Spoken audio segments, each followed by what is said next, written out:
A Tuesday that felt like a Monday, so maybe.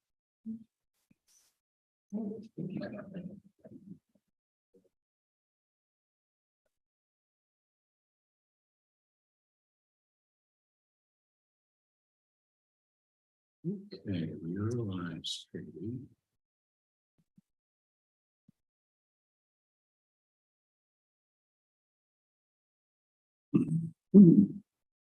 Well, I have not heard back from Keith, so.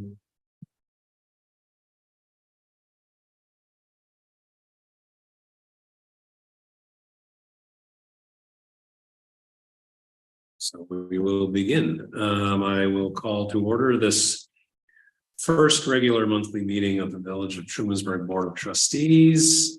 Do we have any changes to the agenda? Any additions, deletions? I have a few items to add. A couple of will appear under my report. And then under new business, I'd like to discuss following our fire and EMS budget meeting last month, conversation about formalizing some budget policy. And then I also, under new business, will want to discuss the New York class investment option, which hopefully everyone's had a chance to look at. If there are no other changes to the agenda, we will move past item number 3, unless or until some representatives of Camden do show up. How do? Do you have anything to add to the agenda?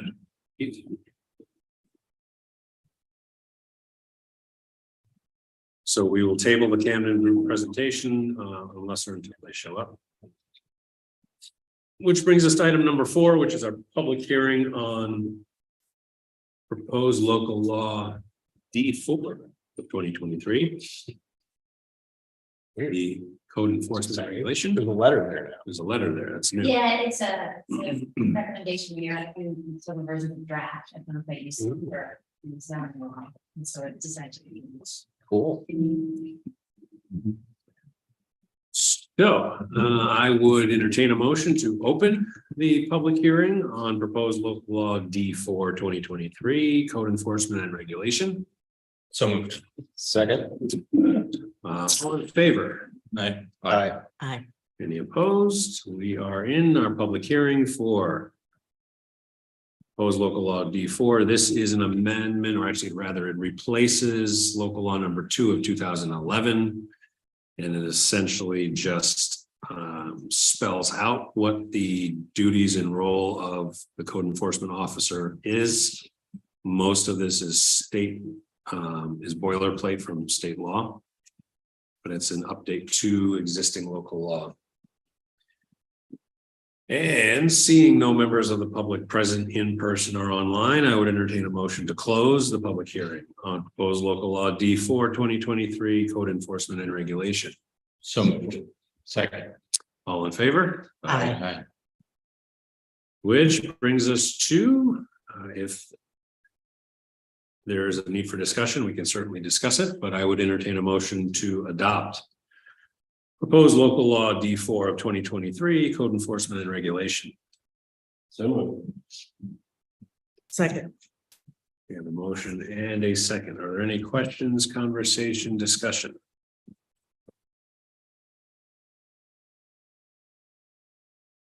Straightforward. We've talked about it. It's required. I don't think we have a lot of leeway in this. So. Any other comments? Hearing none, and all in favor of adopting proposed local D4 2023 as presented, please say aye. Aye. Any opposed? And it passes. Which takes us to item number 5, which is our consent agenda. We have draft minutes from our second September meeting, September 25th. As well as our abstract of claims for this month. The abstract includes a general fund abstract totaling $387,277.84. An EMS billing abstract, that's not a correct number, an EMS billing abstract totaling $18,475.76. A water fund abstract totaling $57,935.91. Sewer fund abstract totaling $22,471.45. And trust and agency abstract totaling $52,246.18. So I would entertain a motion to adopt the consent agenda as presented. So moved. Second. I made a couple edits to the minutes. That are commented that I just sent Jesse, you haven't seen them yet. Okay, I'll make a note in the minutes with adjustments. You sent that in an email, sorry? No, I made comments in Oh, it Dropbox. dropped. Yes. Okay. Any other questions or comments? Hearing none, then all in favor of adopting the consent agenda as presented, please say aye. Aye. Any opposed? Item number 6 is our first public comment period. Seeing no members of the public present in person or online, we will. This is written comments. So If you do have written comments, then by all means. So written comments, they're from one resident, all 4 comments. So in terms of the stone wall that might be erected around the new bridge embankment, just a reminder that a member of the community, Kevin Riley, is interested in perhaps consulting as a community project and is this commenter's mind. Was wondering when, I guess the diversion of the water coming down Lake Greg Street flows in the incorrect direction, was wondering when that might be mitigated. So for you to take into consideration if you have comments that can connect with this individual. Also wondering what will be the new sidewalk project, the upcoming section, if that's been identified yet. And is looking forward to hearing when the feedback sessions will be for the green spaces in Trumansburg. Is very much interested in talking about a community garden. Okay. Thank you. Item number 7 is reports from representatives. We don't have any outside municipal representatives, and Corman is in a county budget meeting. And I believe the town board is meeting tonight as well. So we will stay tuned to hear from them at another time. That takes us to item number 8, which is reports from this board, starting with myself. The first is to announce, and we'll have to post this, or I'll post it. We will be holding an informational meeting on the status and progress of the state's purchase of Camp Barton. That meeting will be Wednesday, October the 25th at 7 p.m. in this meeting room. So October 25th, Wednesday evening, 7 p.m. here in the village meeting room.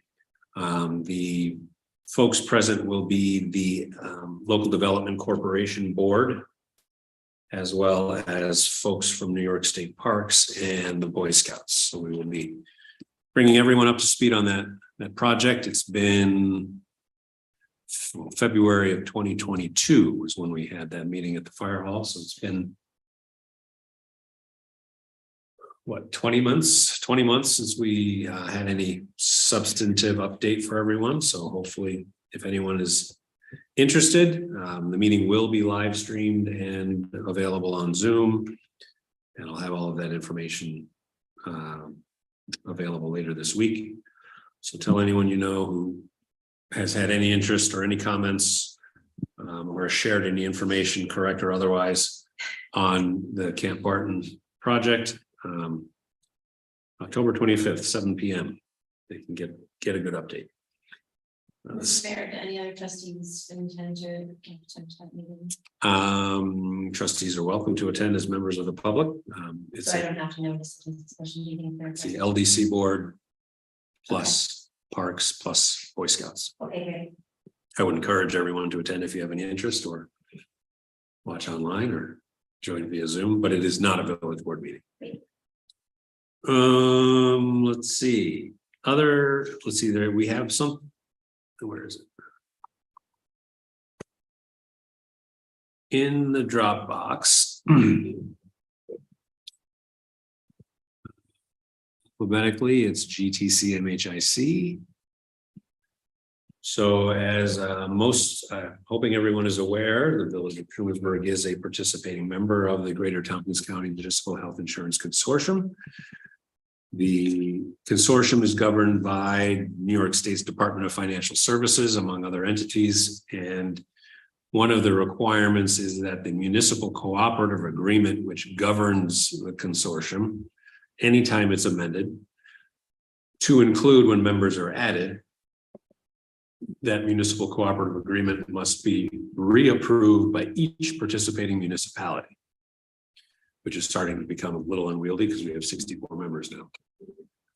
This resolution that's presented to us would allow for, until repealed, would allow for the mayor, whoever that is, to sign any MCA updates that come along, rather than having to come back every year and reapprove it. This particular one is a reapproval of the 2023 MCA, even though we're almost done with 2023, because Department of Financial Services wanted some things rewritten and restated.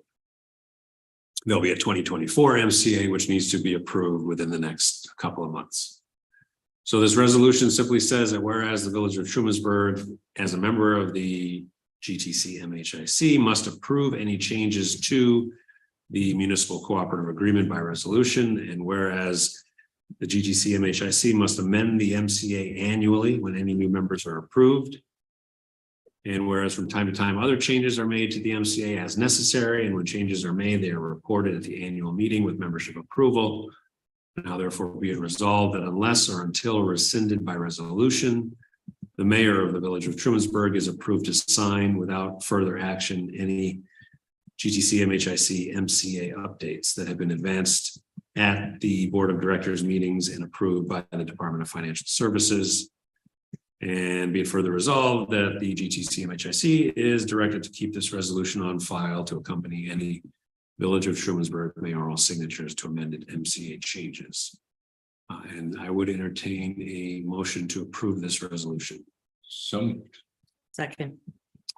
Are there any questions about this or the consortium in general? So the last time I read the MCA, I think that's what it was horrifically dense. And I resolved to defer to you within, I'm going to say 2 paragraphs.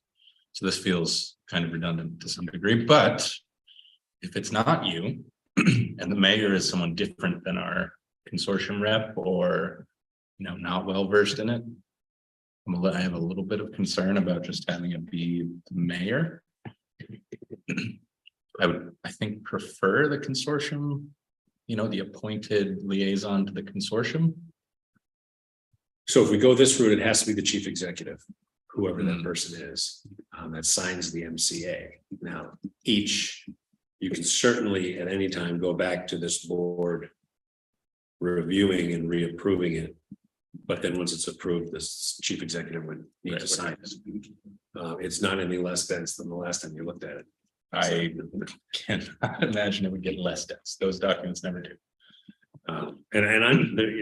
We can modify this however we like. I mean, without doing crazy backflips, I think it's probably easiest to just maybe review it on our organizational agenda or something like that. Because I feel like without that, we get stuck in this is just how it is and how it's always been. And we forget that that's the Village of Trumansburg signing this, which is a concern a decade from now kind of a thing. Yeah, no, that's a good idea. We can look at it at annual organizational meeting time. But if we do that, I'm fine. I think it's great. Thank you for reading it and understanding it. Yeah, we are up to, I haven't given an update on consortium in a long time. We are up to 64 members effective January 1 of 24. The Department of Financial Services approved the expansion of the area that we can cover to include Monroe County and Livingston County, so we can get some larger municipalities. It's going to get a little unwieldy once we're over 100 municipalities, but that's not a bad problem. Our budget for 2024 will be 72 million, I think. So it's definitely growing. I think it's probably one of the greater local governmental success stories that I've ever heard of. So, It's got it. What was the last time we talked about it? There was a concern about reserve funds, that they were growing too fast, or I forget exactly what it was. it's not a concern anymore. There was a concern a few years ago. We had one year in particular where we came in well under budget on medical claims. And so it started to look like, well, how much money are we sitting on? This year, 2023, we are over budget on medical. Actually, we're a little over budget on medical claims. We're 13. Don't quote me on it. We're significantly over budget on prescription drug claims. Oh. So it's the cyclical nature of it. We had to have a tough year after a lot of good years, but so we're starting to plan for how to bolster those reserves to make sure we can weather these cycles. But we will be looking at a 8% premium increase for next year, where we've been in the 5 and 6 range. Yeah, that's the highest to date, right? Very beginning 2 or 3 years, we did some 9s when we're first getting off the ground. But this will be the highest in a number of years. Excellus is community rated plans, which are what other municipalities buy when they go directly to Excellus, will be increasing 12% across the board. Small employers, or some of their plans are going up 15%. So 8's not great, but we'll take it over the alternative. Any other questions on this authorization?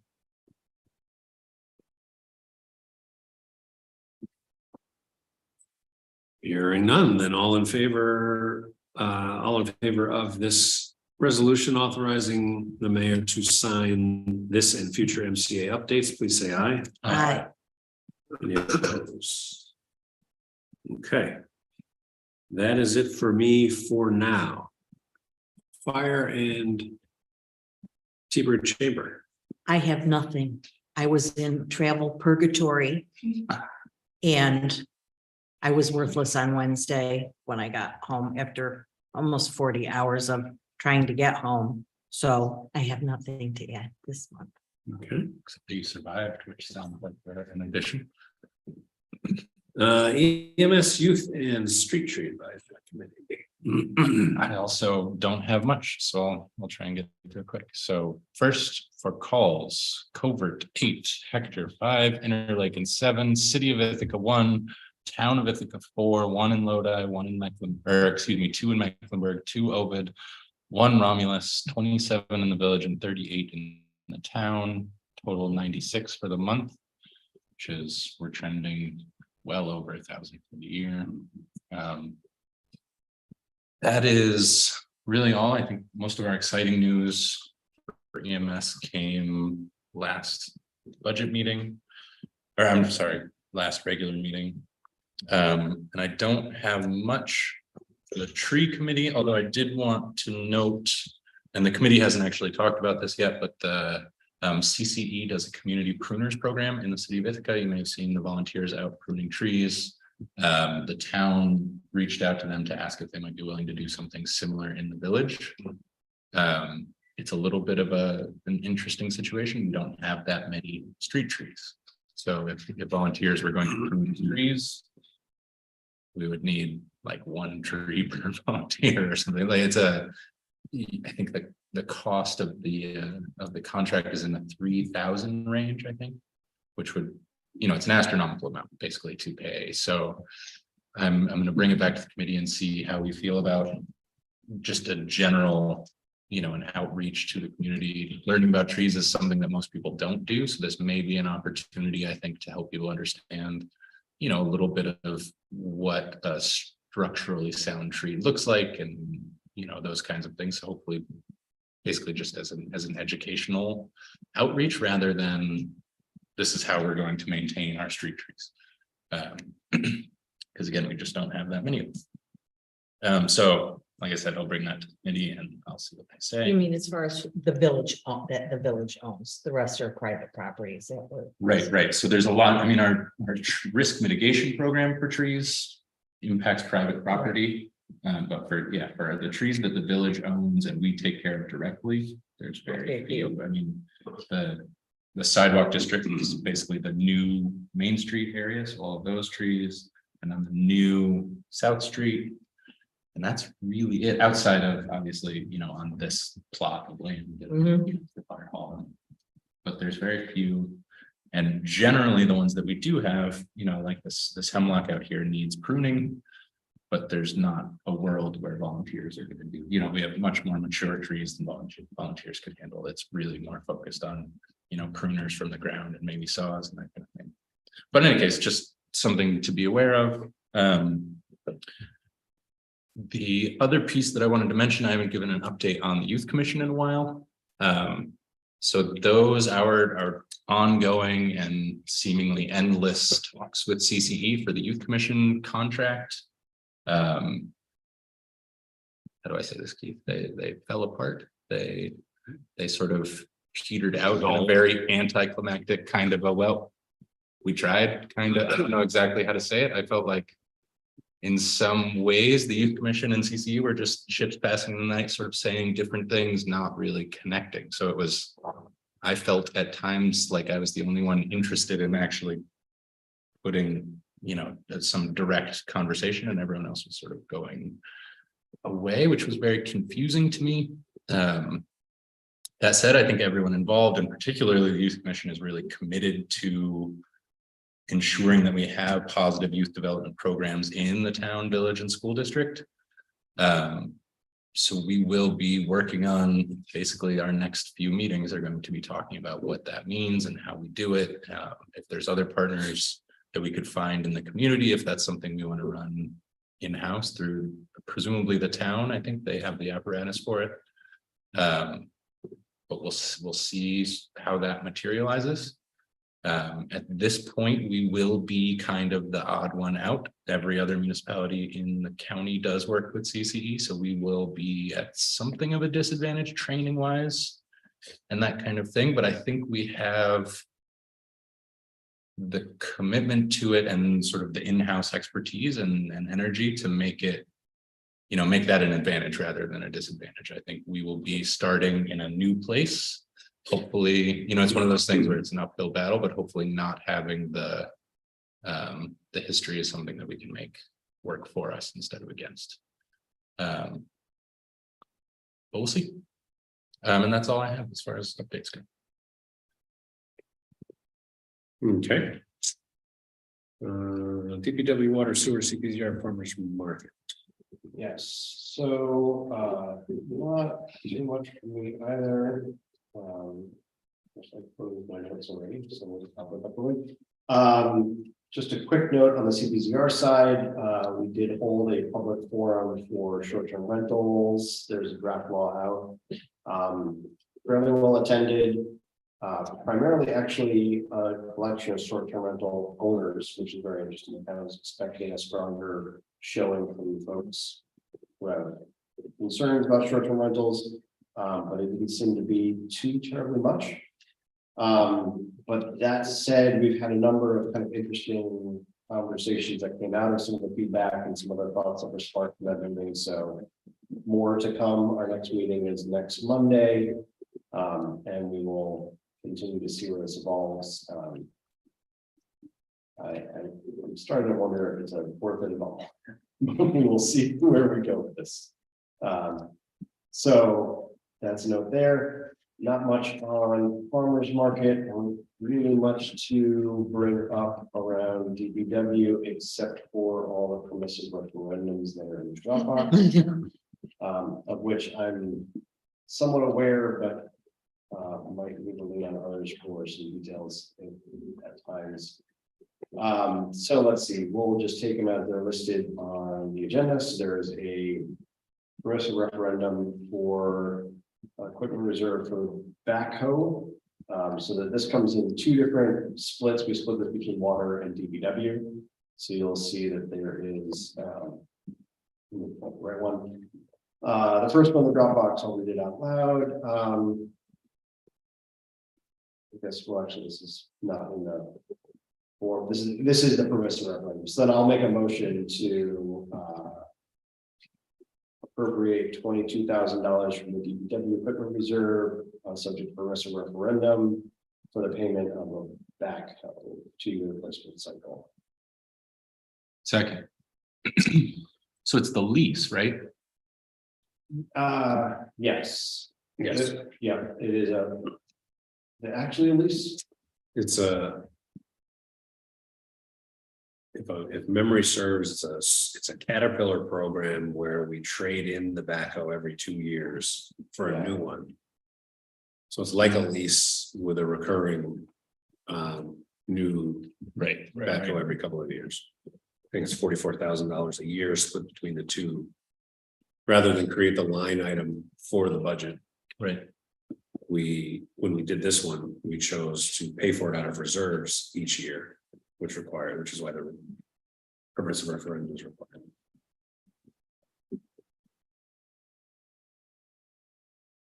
Any other questions, comments? Hearing none, all in favor of appropriating 22,000 from the DPW equipment reserve for this year's backhoe payment, please say aye. Aye. Any opposed?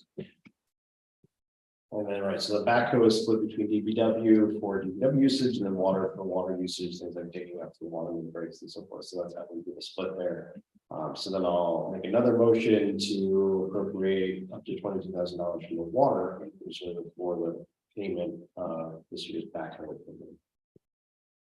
Second. Motion and a second. Any comments, questions, or discussion?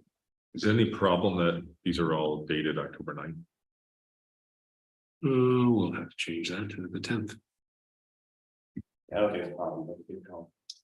It'll be dated the date that I submit them, so, which will be tomorrow, Because we so didn't, thank you. because we didn't meet yesterday. It wanted to, I'll be null and void. Thank It's New York State red tape. Any other questions or comments? Hearing none, all in favor, please say aye. Aye. Any opposed? Okay, last but not least, tis the Last- season. Yes, last one is the leaf collector. So this is the fourth of 5 lease payments, which is interesting because I think I actually had a 6th in one of my projections somewhere, so we'll fix that. But that doesn't have an implication here either way. This is just another lease payment with a leaf collector. So I'll make a motion to appropriate $18,114.51 from the DPW equipment reserve for the fourth of 5 lease payments for the leaf collector. Subject to permissive referendum. Second. Any questions or comments on the much loved, much beloved leaf collector? Oh, they have new plans. They apparently heard of or saw something where it's like, you're like in a cockpit and you're like, right, you've got like remote control joystick for the leaf controller, but it's like, I think they drove by this and the leaf like some truck to pull it and they've got a whole, there's always something. Doing that. We need to get them blinders is what I'm Yes. hearing. That's what I heard. Well, they did talk In my about. day, you just had a rake. No, they did talk about not that, they're joking on that one, but I think there are other setups. Not that we go this way anytime soon, where they could do it with one person versus 2, and that actually does make a material difference when you're talking about 4 employees. Yeah. But that was all just joking aside. Would be fun. It was very starry, as you were saying. Next, they'll be able to do it by remote control from the shop. Mhm. That would be, yeah, A robotic Always leave. But then it will be one person. So AI generated. let's not go too fast. All right, any other questions or comments on the payment for the leaf machine? Hearing none, then all in favor of appropriating money from the DPW equipment reserve for the lease payment on the leaf collector, please say aye. Aye. Any opposed? Okay, and that's all I have. all right, police and ETC. We'll begin with police. And our calls of service for the month of September was 113. 9 calls for service outside the village. Within our borders, our highlights included domestic investigation, 3 harassments, 4 larceny theft investigations, and 4 motor vehicle crash investigations. We did have a festival at the fairgrounds, and Chief was a little concerned about needing more staff, but after meeting with the organizers and the security team there, felt strongly they had it pretty buttoned up, so was able to call off all the extra officers, and there were no incidences from said festival. Music was not quite amplified enough to hear it as well as I usually can from my house. It So was really a yucky weekend. it was not a good weekend. was They not- were 1 weekend late Yeah, oh, from a really good festival weekend. Next for police in the Dropbox, we have 2 quotes for cameras, security cameras for Village Hall. One is more than double the cost of the other. Chief Nelson likes the more expensive route, thinks it's superior quality and has concerns about the cheaper version. And also pointed out that the Blue Storm quote, which is the more expensive one, the $27,000 is the quote for the expensive one versus $13,000 for the lesser one that can be paid in installments. Looks like they've given a 60-month term here. $1,648.84 a quarter. Don't have a lot more information on that. I guess, well, one question is which way does the board want to go? The other question is what budget is this coming out of, since it's a village building expense, not necessarily a police expense. and what does this, what are we gonna see on these cameras? Like, what does it cover? The mischief makers, Of where, to where? just around the perimeter of Village Hall. Municipal office on. That's So it, you're gonna huh? be able to see a lot of, you're gonna see the entirety of this parking lot. Uh-huh, I don't know if there's license plate readers on this one, but you can identify. There's one on the front. There's one in the hallway.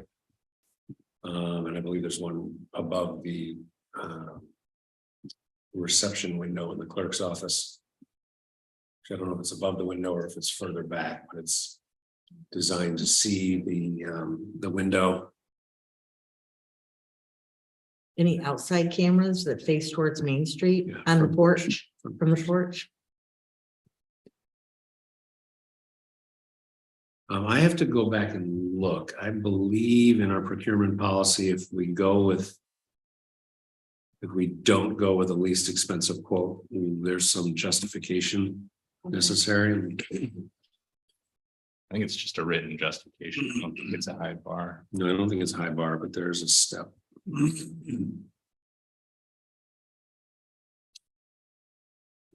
Another one thing, I don't know. I'm probably speaking just because I know the name, but I don't know what it's, there is a internet, an Ethernet switch that's included in the more expensive price. It's not a ton. Overall, it's $700 the whole thing. But I would wonder if we would need that in light of our IT changes, or should coordinate at the very least with the IT folks if we go that route.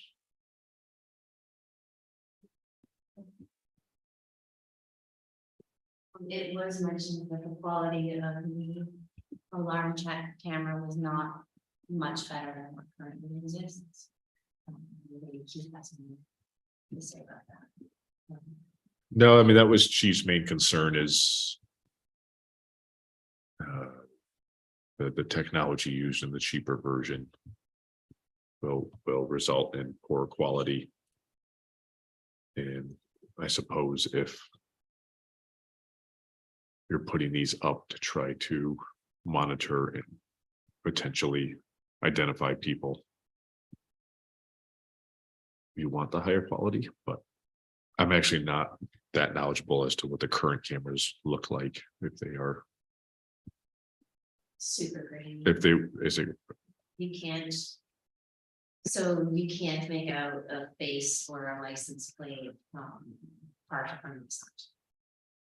Well, that's kind of worthless then. It's isn't a it? little bit. Yeah. You can It's- shadow. It certainly seems like it would be nice to somehow quantify that and or if they're really not apples to apples, get a different quote. I don't know if those are possible things, but I mean, if we're not comparing comparable things, then it's hard to. it does seem like quite a good discrepancy. Right. Like, you're right.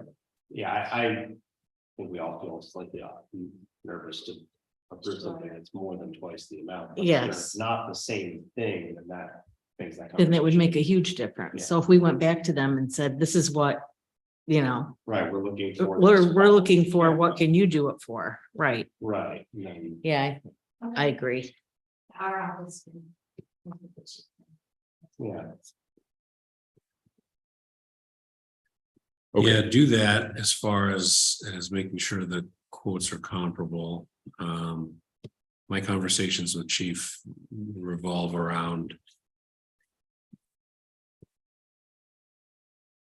some of the features of this more expensive quote are useful to him as chief. So remote monitoring being one of them.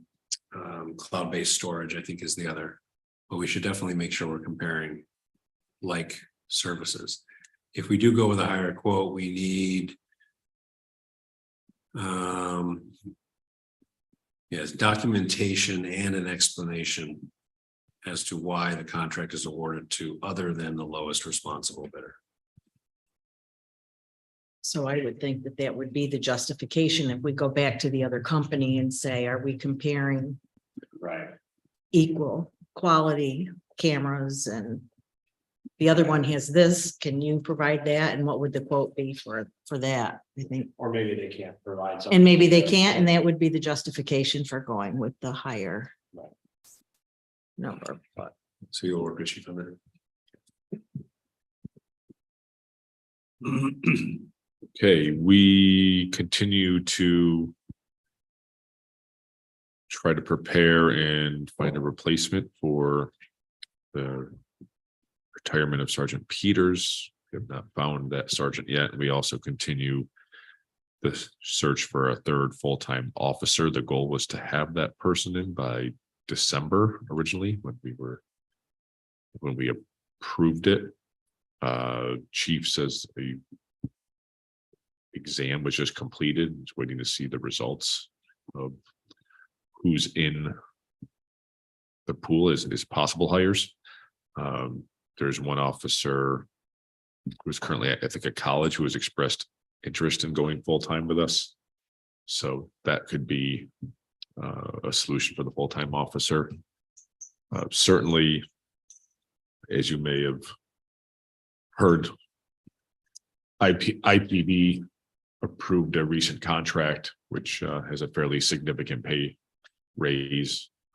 I think the base now down there is between 85 and 100. it should be. What's that? As a start, First year, the chief. first year base is like 74.9 or something, and then there's I think it's a 3-year step. Yeah. And they're at 85.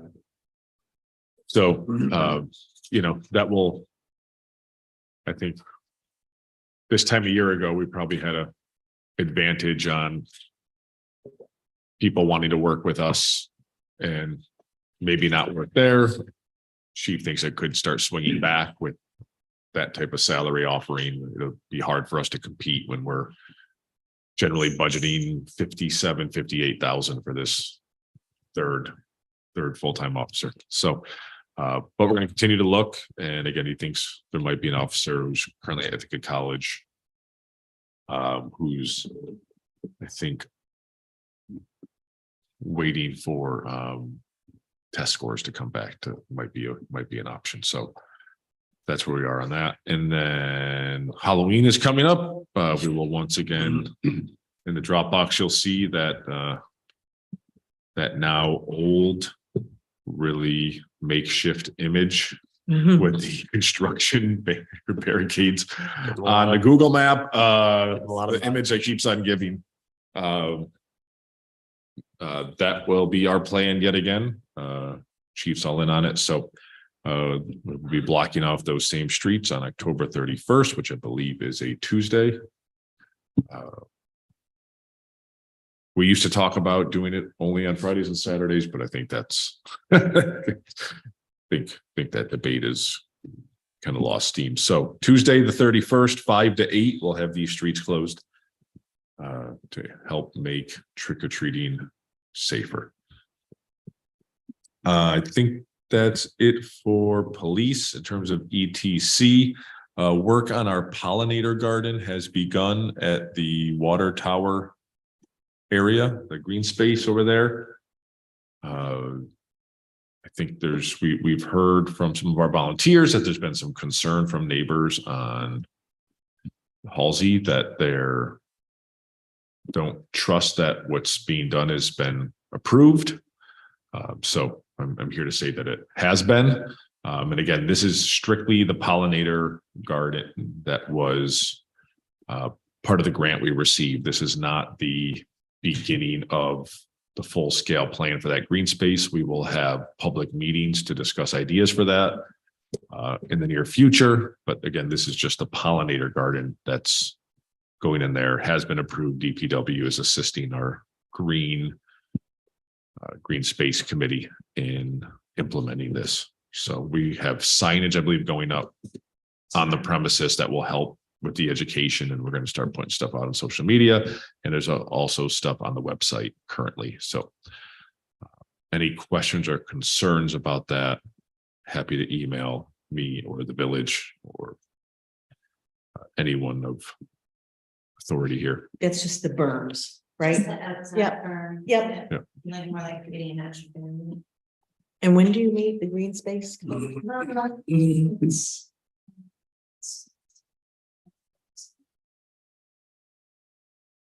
With the second person.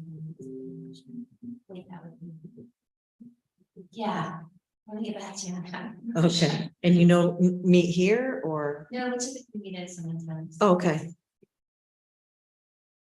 Another thing that was brought to our attention was Ian Golden and Scott Dawson and several others are hoping to hold a half marathon in the spring. That would, the current plan would be for it to begin in Trumansburg and end at Cass Park. I think I have that right. And there's been some debate about the route. I think there was some desire to avoid Main Street and make it easier, but then the thought was, well, it'd be a shame to have a half marathon and not have the attention that Main Street would bring to the race. And so I think Ian has done a lot of paperwork already with DOT, so he feels pretty confident that he can do what he needs to do to make it happen. And I think they've already reached out to Chief, and I'll be following up with Chief about it as well. But definitely something I think we'll talk about at our next ETC meeting, which is supposed to be later this week. But that's something that could be coming to us. When was that proposed? It's usually in June, so it's the gorgeous Ithaca half marathon, and they were just thinking to reroute it this year to include Trumansburg. And this is the fellow and puts on the so excited that he was not daunted by the DOT Yeah, application. no, he did. Sure. He did not seem, in his opinion, it would not be a problem. Obviously it'd be the start of the race, so I think people would clear out pretty quickly, I imagine. Okay. Depending on how many people there are, but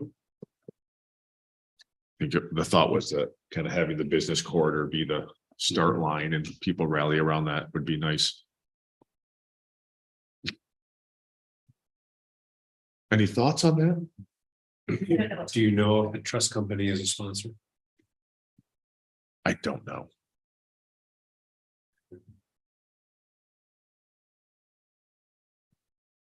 having the start line be at Trumansburg branch, which was the trust company's first branch ever. Oh, wow. Might be a neat starting point. Anyway, no, it sounds interesting. People will run there. That's my. There's only half marathon, so only half insane. I wouldn't even run across the street. They're all. If I'm running, a bear's chasing me, something's going on. So Yeah, that's all I got. Okay. Treasurer's office. Okay, so the topics are audit and migration. So I'll start with audit. The best, so I'm gonna took some nice which is the here with retirement. Right, so that's our state retirement program. Some training on Friday and homework. It's had a tremendously huge town hall, by the way. And it brought to the forefront that really, the clerk and treasurer's offices collaborating with the mayor, I think about what our next 6 months look like. And we've had some projects on the deep list that are now naturally elevating up, and one of them is to conduct an audit of our position with nicely vis-a-vis hours and monies contributed on behalf of employees. So I want to look at that in earnest. And along associated with that, then is generally HR files audit to make sure that all the paperwork that we have is accurate and everything is checked, is duly noted before, if ever. And then November will begin the financial audit. So I'm working between starting in November to look at 2022, 23, which is definitely cannot make this enough any tentative unaudited position at the moment. And so to that, if you all as board members have these passionate projects that you have under your hats that you think you might like to bring forward in the next 6 months that would generate significant impact for workload on the clerk and treasurer's desk, it would be great to communicate that to us and the mayor in the next few weeks so that we can plan accordingly. And in terms of the HPM migration to the IT, I'll let Jen speak to that. But I do want to note that we've developed a plan to help current users of the desktop world feel comfortable migrating into the Office 365. And so Jen's putting together materials to reach out to department heads for that the transition, and we'll do this with a target, and I'm hoping that everyone is fully inhabiting 365 as of January 1st. So some folks are working in Google, they can continue, but we're hoping once we migrate over the weekend, when we isolate the weekend, Jen can speak to that they've made new work happen in 365 and then archives move over, and we'll address the same thing with the board in the next coming weeks about how long you would like to continue your way of work. So just, you don't have to think too deeply about that yet, but it's coming, and it's very pleasant. The new environment is very pleasant. And I'll turn it over to Jen. So the migration will happen over the course of a weekend, which will be nice. So they will start on Friday afternoon and do the migration over the weekend. And then they'll be here on site on Monday to make sure things are going smoothly. But hopefully by the time that all happens, we'll have already exposed people to kind of what to expect when we do the migration. So it shouldn't be too much of a shock. So we're looking at early November is what we're kind of targeting. And then we worked back a timeline from there. So hopefully we'll have everything in place by then. Speaking of okay. Speaking of technology, we've also scheduled a meeting with the Tompkins County Clerk's Office. They're going to be here the 12th, or maybe it is the 16th. Yeah, I think it is. They're going to be working with us on digitizing the collection. So just the initial, introducing us to it. We do have access to the software through the county, and they're going to help us target kind of what we want to focus on first and start thinking about getting our records digitized. So that's really exciting. I'm looking forward to that. I think Jess is too. So that's pretty much. Oh, and I wanted to give a quick We haven't done a complete audit of is that word again? The water processing, but we can, like loose data says that it now, what took 30 minutes to do credit card payments takes 5. Yeah, it's Really exciting then. Those are it numbers is. we're looking for, and then with an eye towards if any expense could be deferred from paying online because there's a reduction in work. Awesome. Could you say them one more time now that I'm excited about them? Yeah, that what used to take 30 minutes per batch. So when let's say there could be 10 batches in a so billing cycle takes 5 minutes. For both in total, 2 people. So it's great. Lose count. Just not having to re-enter the data that we're already receiving electronically. It's just really exciting. And also another piece of something else we've added to the office is we're getting a shredding service. So that's also pretty exciting. We did have a shredder out in the hallway that This is Jen's total product. Right? She's like, this is because even the intern this summer was like, oh, do I have to go shred things? It was just very slow. So we signed a contract with Arc of Chemung Skylar. That it's really inexpensive. They come take the bin. It's a locked bin. They go and shred it, leave a new bin for us. like And- $45 per pickup. I think that it's would even, I totally think it's be even worth less. That's total. It's Oh, even less than that. I absolutely. think. Yeah, so this also goes into this whole digitizing what the materials we have, because not everything needs to be kept in paper format, but we don't want to just toss it in the recycling. So if we have a place where we can shred without having to stand there and shred it, would be awesome. Yeah. Any questions for the treasurer, deputy clerk treasurer?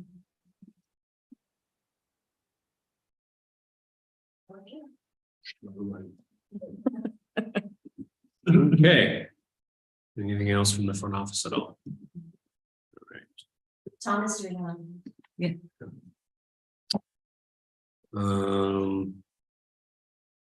I'm gonna go back to me for a moment. I had a note and I looked right past it. I wanted to just take a moment to, first of all, make the announcement that there is a vacancy on the ZBA.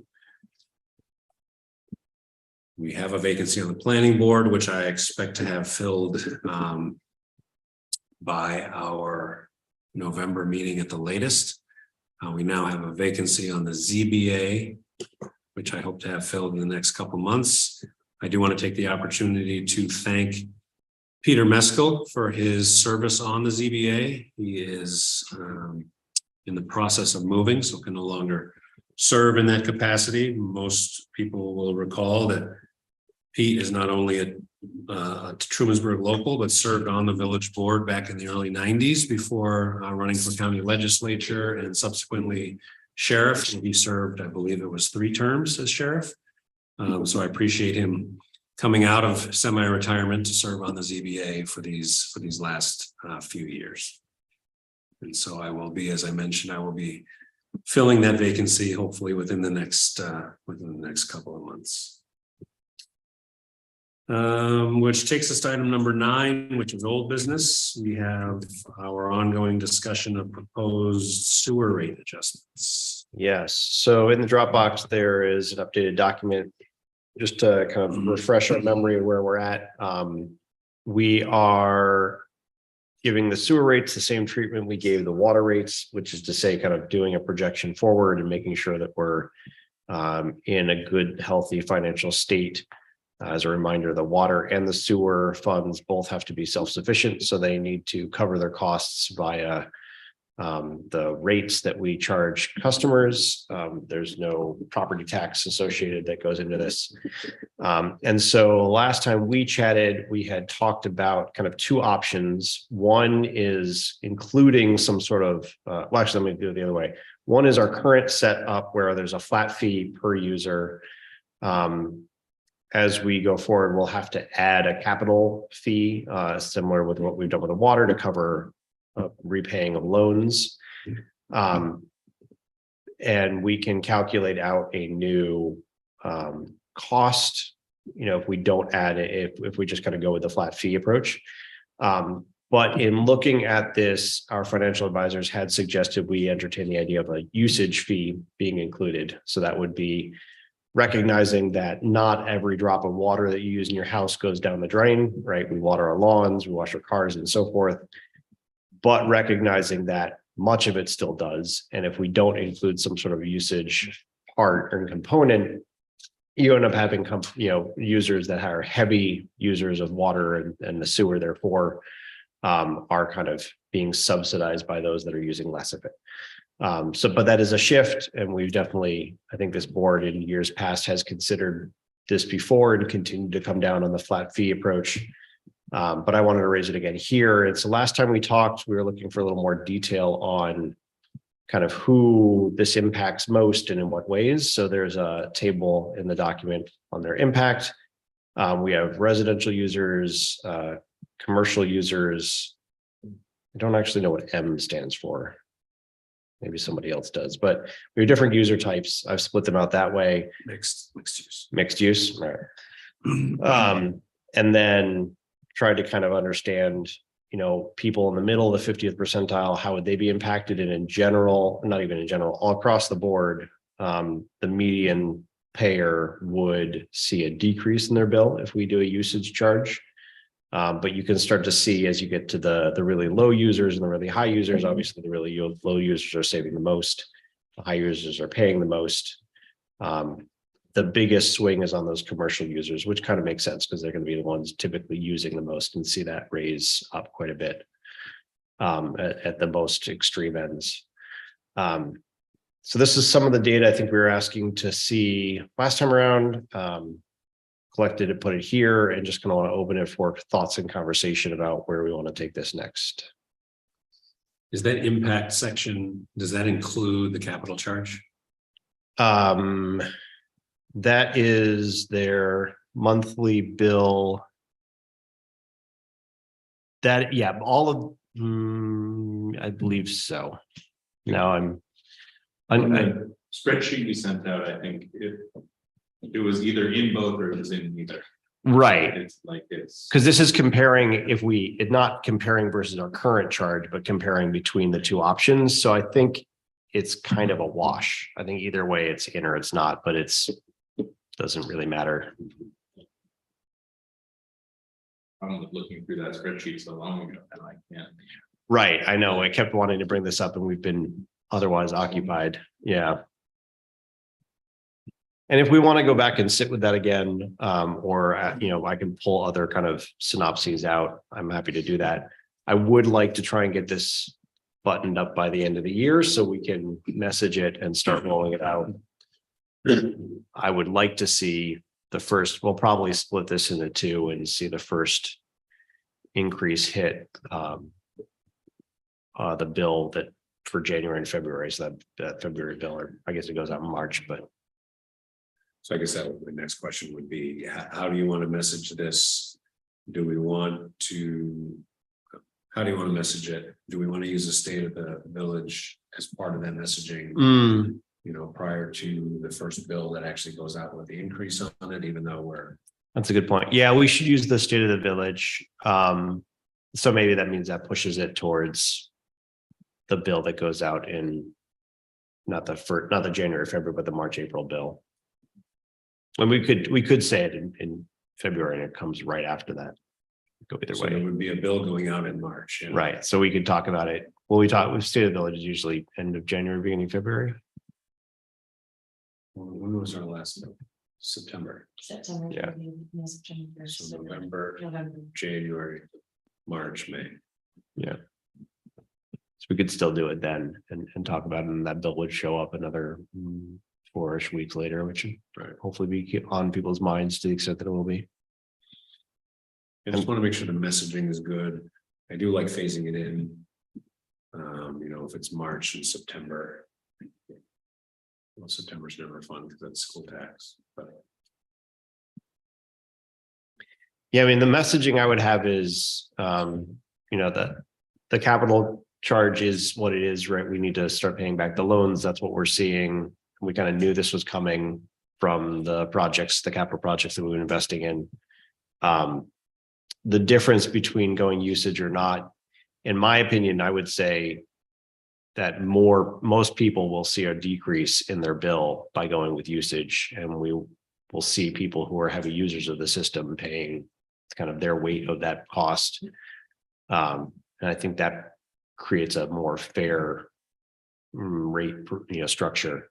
But what is nice to point out, as a bit of a silver lining, is that the rough base cost basically is flat. The real increase, and you can see that very particularly with the without usage option, it actually even goes down a little bit. But the cost is really that capital cost, which is us making, kind of coming around and really recognizing the loans are due and we need to start paying them off and needing to start working that in. And I think that messaging also needs to be have its own targeting towards the commercial and Main Street users, just to make sure they know. Yeah, and Understand what's coming. yeah, and we did that. Well, we talked about that quite a bit with the water shift. I don't know if I think we might have been explicit that it was about water and not mentioned sewer in there, but we could do another round of contacting those customers again, which we've done for water, and message to them that we're going to include that. Assuming we want to go with a usage approach, otherwise nothing really changes specifically for them. Any different than any other customer. Anyone else have thoughts? I like the usage idea.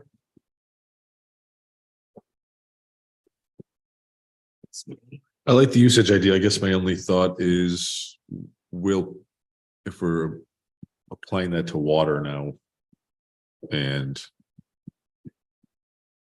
we generally agree that almost all the time the water you're using is going down the drain, are people going to feel like this is hitting them twice? Well, it is. Right. That's But I just mean, the like, reality. you're basically already Yeah. paying a usage charge for Right. using the Oh, I see what water, you're because the saying. water's, you're using the water, and now it's like, well, you used it for you're getting charged for opening your faucet, and now you're getting charged for that water going down your drain. Of course, it has to go down the drain. Right, Right. And by getting hit twice, I think that was my, yeah, that's true. I went back and forth because I think conceptually, I like the idea of the usage fee, just straightforward, try and decrease usage, but then in the sheet, it looks like, I pulled it up now, it's been a long time, so I may be misremembering this, but my impression was that the people who would save money because they have low usage would save such a small amount of money that I don't feel like it would really incentivize lowering usage. And the only people really impacted, and again, I feel like I shouldn't say this because it's been so long that I looked at it, are the sort of heavier users. I don't think there was anyone who saved a lot of money, but there were people who spent a lot more. So to me, it's sort of a marginal gain, but a very real thing. Right, That's gotcha. where I came down, but I do conceptually like the idea. It's just a shame that there's no water usage. Or I'm sorry, sewer usage meter, that there's no clean, you have to do this sort of approximation. Yes, if we look at the document in the Dropbox, right? So the largest users to win, like the very low end of folks using, over all the accounts, like the bottom, the people who have saved the most are like in the 250. So it's like, $10 a month, $20 every bill, sort of. Sorry, I think I'm doing that wrong. These are $20 a month. These are annual. These are annual. Annual numbers. $20, so it'd be right, $20 a month, $40 every bill. Which, you're saving 2/3 of the annual base there. I think, for the really lowest users, I think it does make a noticeable difference.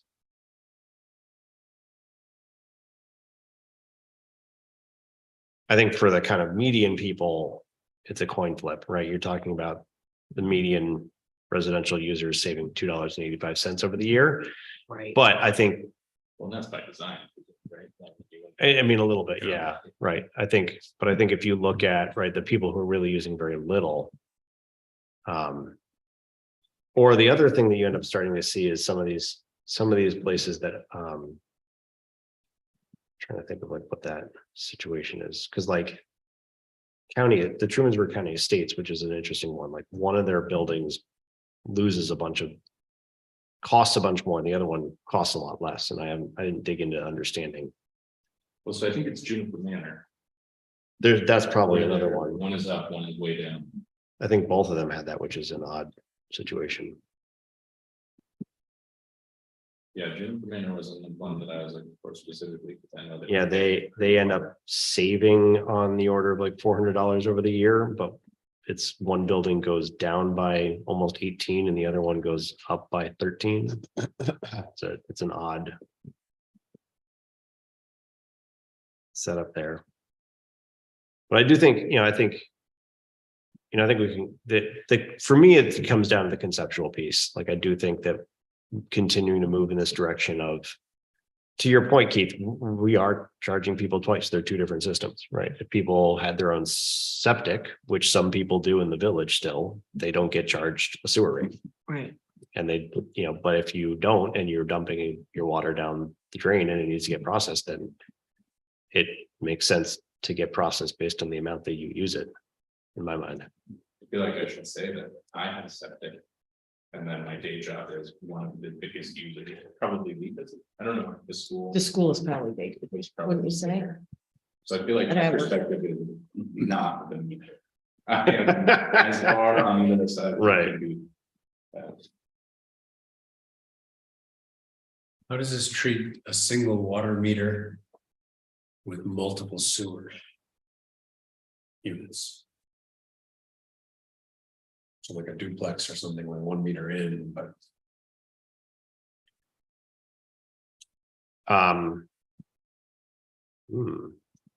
Currently, or with the proposed? proposed with usage. Well, I mean, I think, how is the water unit billed? The landlord would be paying water in this example. Single water meter into the whole premises. But they've got an EDU based, like, so they still get that flat charge based on EDU. For the, right, so I think they would have, my assumption is that they would have one sewer account, they would get charged 2 EDUs for base for both water and sewer. And then they would get charged a usage fee for both. Okay. What about just doing usage for commercial? Does that mean? Makes the calculation. That's correct.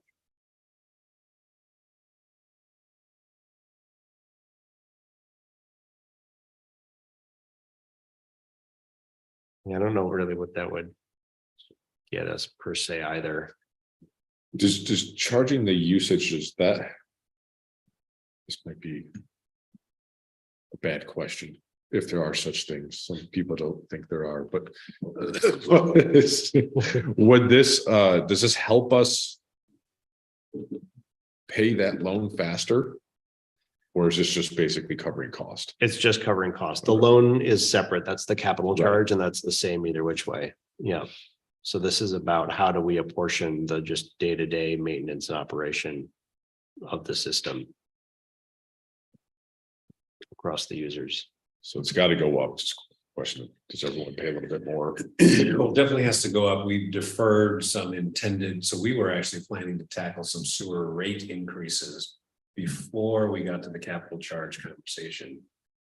Late 2020. So we're about 3 years late in some needed sewer rate increases. Whether or not it's usage based or not, it's not particularly relevant. That's just a matter of how we want it spread out. If we want the operational costs to skew towards the people who theoretically use the sewer system more, then really the only way to measure that is their water usage, unfortunately.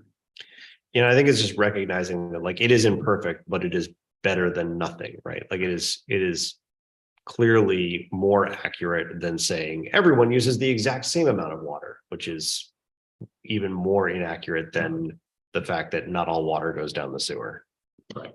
I mean, theoretically, conceptually, it's clear that a single individual living in a 800 square foot apartment does not impact our sewer system as much as a family of 12.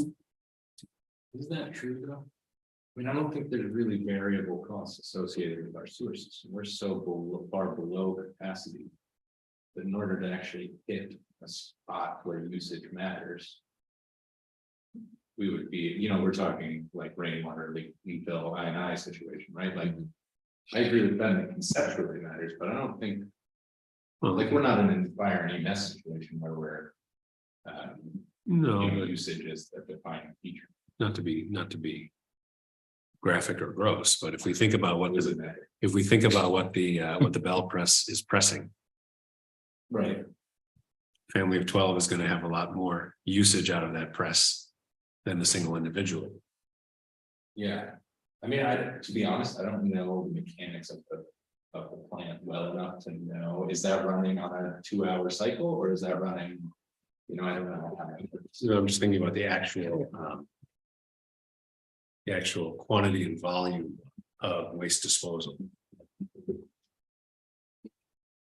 Right. The family of 12 is Right. getting Or the school. is causing the utilization of that equipment at a greater rate than. But I think, Ben, what you're saying is basically is that usage putting us over some sort of threshold or it's costing us more, right?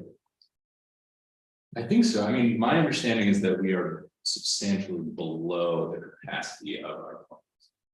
Right, so I don't think increased usage. I don't know, I mean, it's kind of a divergence. I think conceptually it doesn't change anything, right? We still want to decrease usage as much as we can. Or at least for me, I think should. Yeah, I mean, so I think there's two parts. I think one is kind of a incentive to reduce water cost, water usage, right? I think the other is, right, I think you're right, there's one conversation here that I&I is like clearly the driving issue at the wastewater treatment, it needs to be addressed. But consider a dry month or two, whatever's coming through that is from the system, the collection system, and to the extent that there is use and wear and tear and shipping of end product out and so forth, that is all kind of directly connected to how much people are using it, showering, bathrooms, so on and so forth. I mean, I think we want to separate the conversation about conservation of water from recouping operation costs of the sewer plant. So the sewer collection system and sewer plant costs X dollars to operate. And trying to figure out a way to shift costs towards larger users is just saying that those dollars that it costs to operate the entire sewer collection system, some households are putting more product into that system than others. So if every household in the village, let's hypothetically say, was the 84th percentile. That's not how percentiles work. I know, but in terms of, I know. That's why I said I put that. In terms of like, if everyone used that much, Right. would it cost more to run our plant? Yes. Theoretically. In the same world in which everyone could be in the 84th percentile, it would cost more to run them.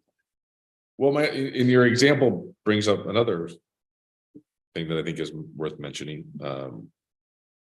Maybe not 12, family 12, but in terms of the residential use, stands to reason that the higher users are more likely young families who may not necessarily have the financial standing to take on a usage fee.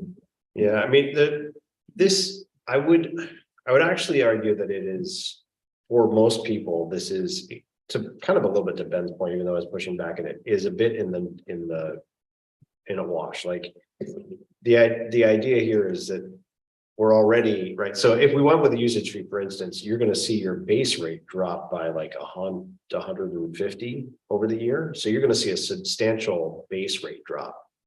And then it's gonna be this fluctuating usage fee on top. You could say the same argument for a place like Juniper, where they've got, you know, whatever it is, 24, like I think 60 across the two different buildings, 60, 70 units, where most people are single people in a unit, and they're not using that much water, and they're not using that much sewer.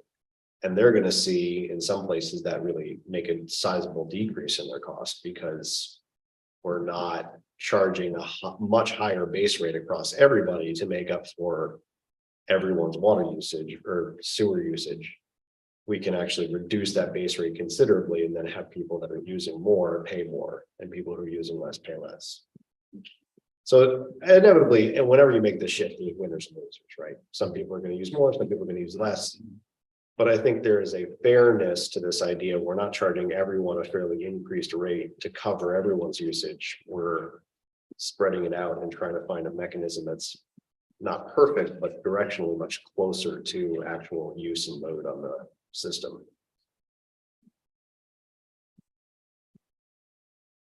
Yeah, people with septic systems have had to think about that for years. I'm kind of chuckling inside because I know my aunt and uncle that had a house out in the country had a big sign over their toilet that said, if it's yellow, let it mellow. If it's brown, flush it down. So it's saved wear and tear on their septic system. So maybe we all ought to mellow a little bit. Not so much on their porcelain. Well, and, you know, as people are redoing a bathroom, consider that, you know, low water usage toilet, or the one with the two Exactly. buttons for water, you know, for yellow and brown. Is there a cap? Is this the same as water, or it would be like first piece is built into the base? Or is this just? Yeah, the base rate for this would include the first 1,000 gallons of usage. So it's the same. Yeah, I just went exactly with what we do for water. I would not oppose the usage for the sewer. I just think that I could certainly understand an argument that is you're all trying to stop water from going down the drain at a higher rate. And that's why you're charging more for water, so that we don't use as much and it doesn't go down the drain.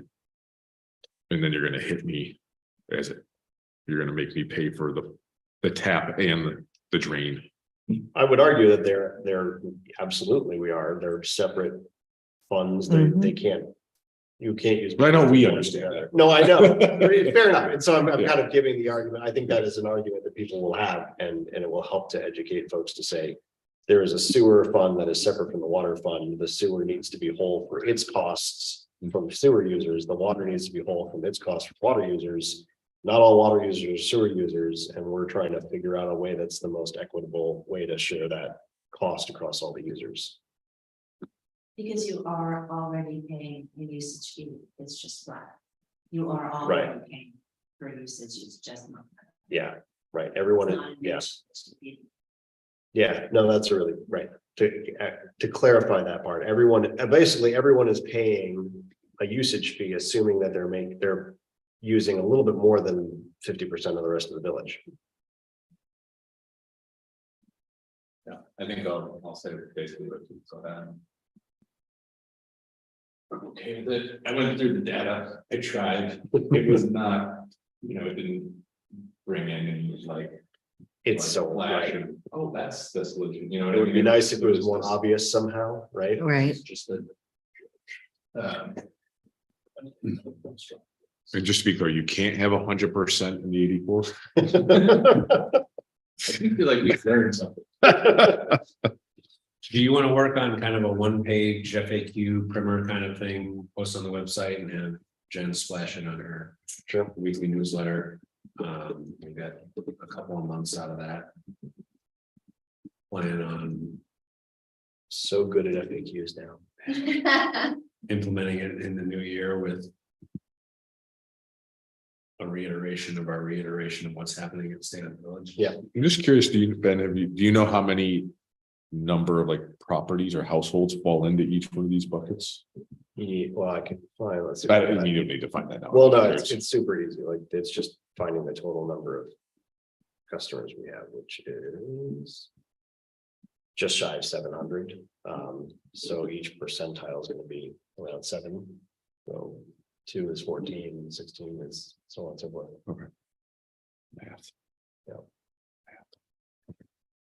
So the 50th percentile and below is, 350 and less.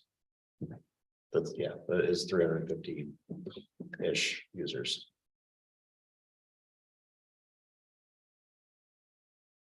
Okay, any other comments or questions on the? So I can save money if I can, like a hose in the bottom of my shower that goes out the window. Yeah, if you want to, you want to gray water. Yeah, Absolutely. okay. If you want to capture your groundwater, if you want to. Or if you live in a garden. Your stormwater, Yeah. like we do, and water your gardens that way, or have your kids play in it if there's 4 and they love playing in water, they're not needing to use them. Right, like all of these things definitely go back to use less water. Or have your 2 oldest, tree number 2. Can hang little nameplates. We're trying It's to. funny 'cause I fill the used to- weeds in I the used to- corner of the. He gets treated like the princess. That's all. Yeah, the boys definitely went through a phase where they would literally just go outside to go to the bathroom, even though they were already in the house. And I tried to correct that. Now I'm realizing that was a mistake. Correct. Yeah, That was not the right thing to do. they had the right idea from the beginning. Send the heck. Fiscally irresponsible to. Any other items of old business? Sorry, just one last thing on there. We will, I'll take a note to at some point actually make our proposal, like a formal motion to change the rates for everything, but we can do that closer too. Also double check.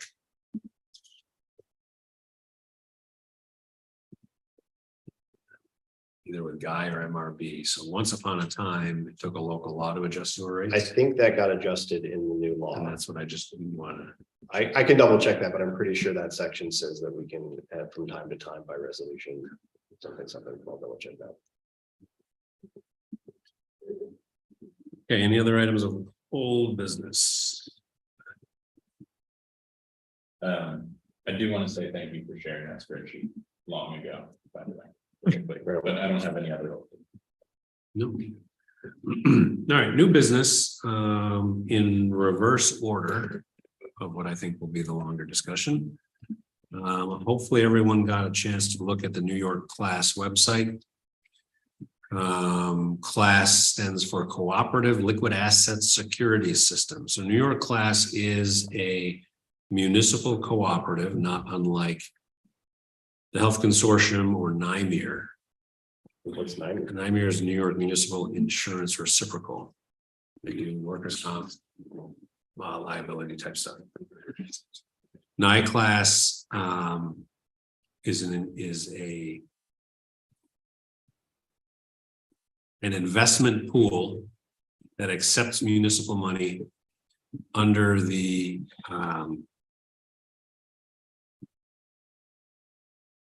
constraints of general municipal law as to how money can be invested. So it's essentially all very short-term federal US treasuries, government obligations. I think they may have some AAA rated corporate paper in there. So think of it as a mutual fund, which only invests in the kinds of bonds that municipalities are allowed to own in the first place. They started, and they've been around for years, but I first heard of them probably 5-6 years ago when interest rates were 0 and they were earning, 0.1, they were beating a savings account.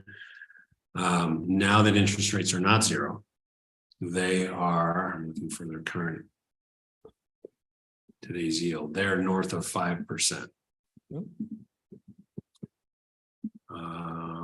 10. So the daily current today's interest rate, if it held for a year, which it never does, but today's interest rate, if it held for a year, would be 5.27%. Over the last month, they've earned 5.23. Year to date, they've earned 4.77. So my question is it time to the account opening process is like opening an account anywhere. It's a lot of paperwork.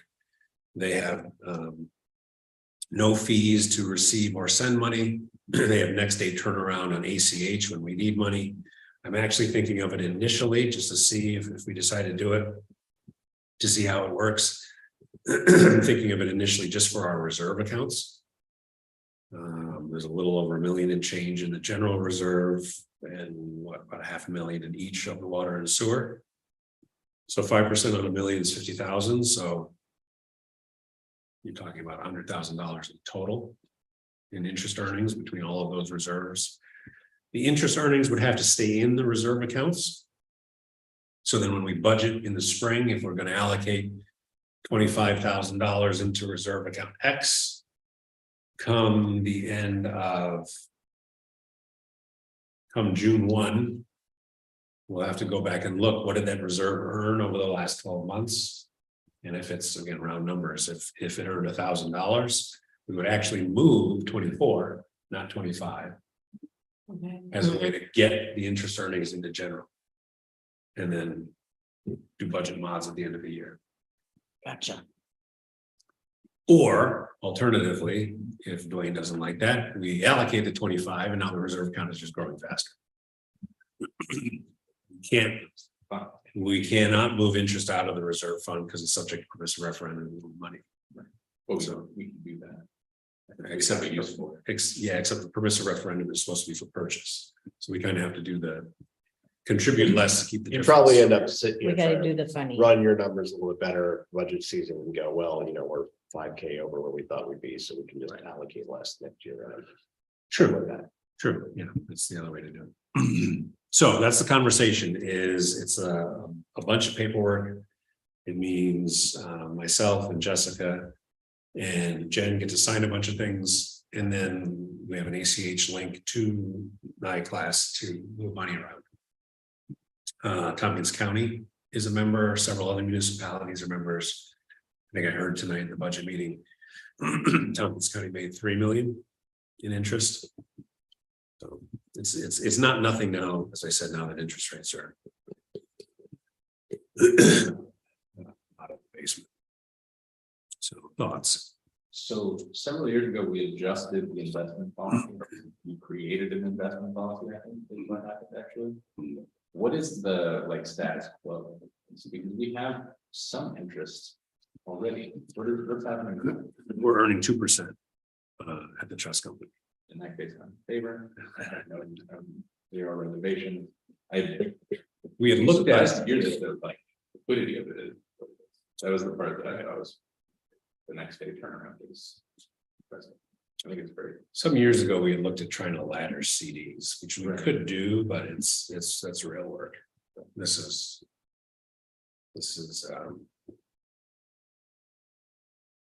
at least on paper, it's really easy. Yeah, I'm all for it. Same. I've looked at lettering CDs that just. It's a lot of work for very small, and when interest rates are being wonky like they are right now, it's very unclear exactly how to start working that. It is a lot of work. Plus, you lose the liquidity if you go out more than. Yeah. 6 Right. months. The other thing, if you go down cable ladderings. Which I know I did, 6 years ago. It was paying 0%. It wasn't worth it because they're not worth it. Right. Will moving this money change any leverage point with Tompkins Trust?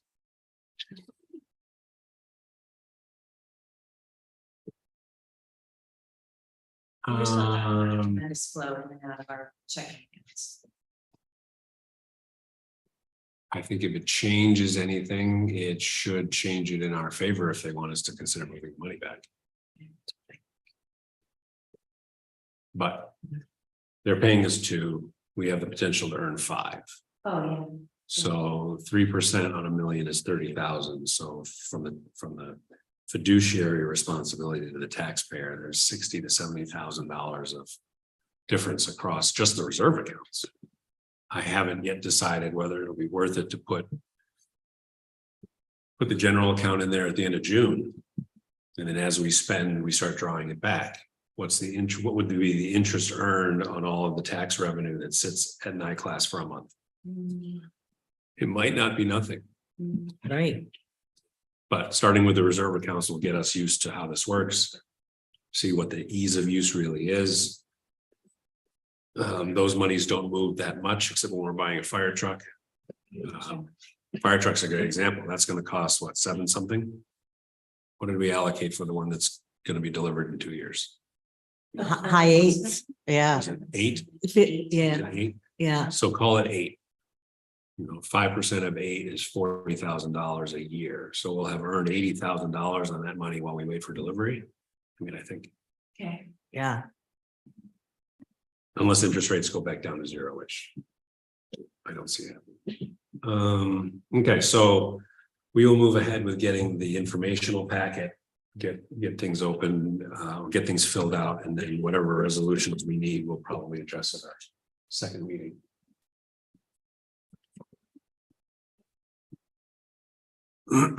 All right, in the Dropbox is, hopefully everyone's had a chance to look at a spreadsheet called Fire EMS budget versus actual. Yeah. Every year when we meet with the towns, there's always this question of, well, you were under budget on such and such budget this year. That's not fair. We, the towns, want that back, and I understand the argument.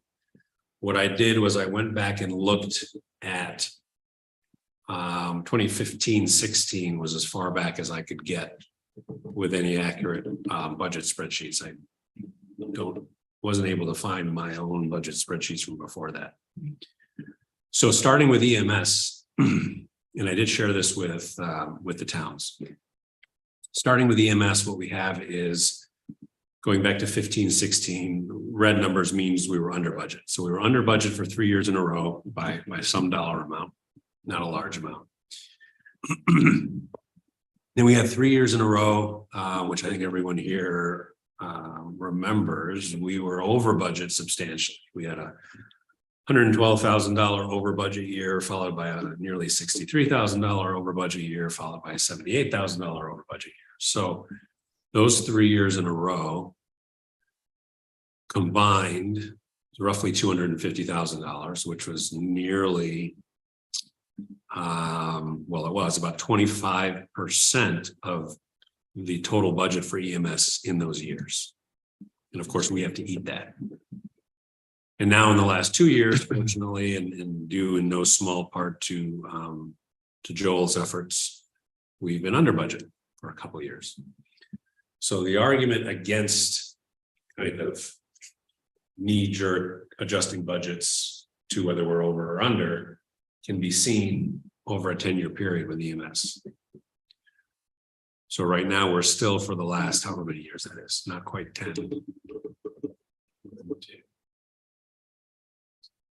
8 years. For the last 8 years, we are still slightly over budget on EMS. Now, fire is a different story. Fire, we are perennially under budget.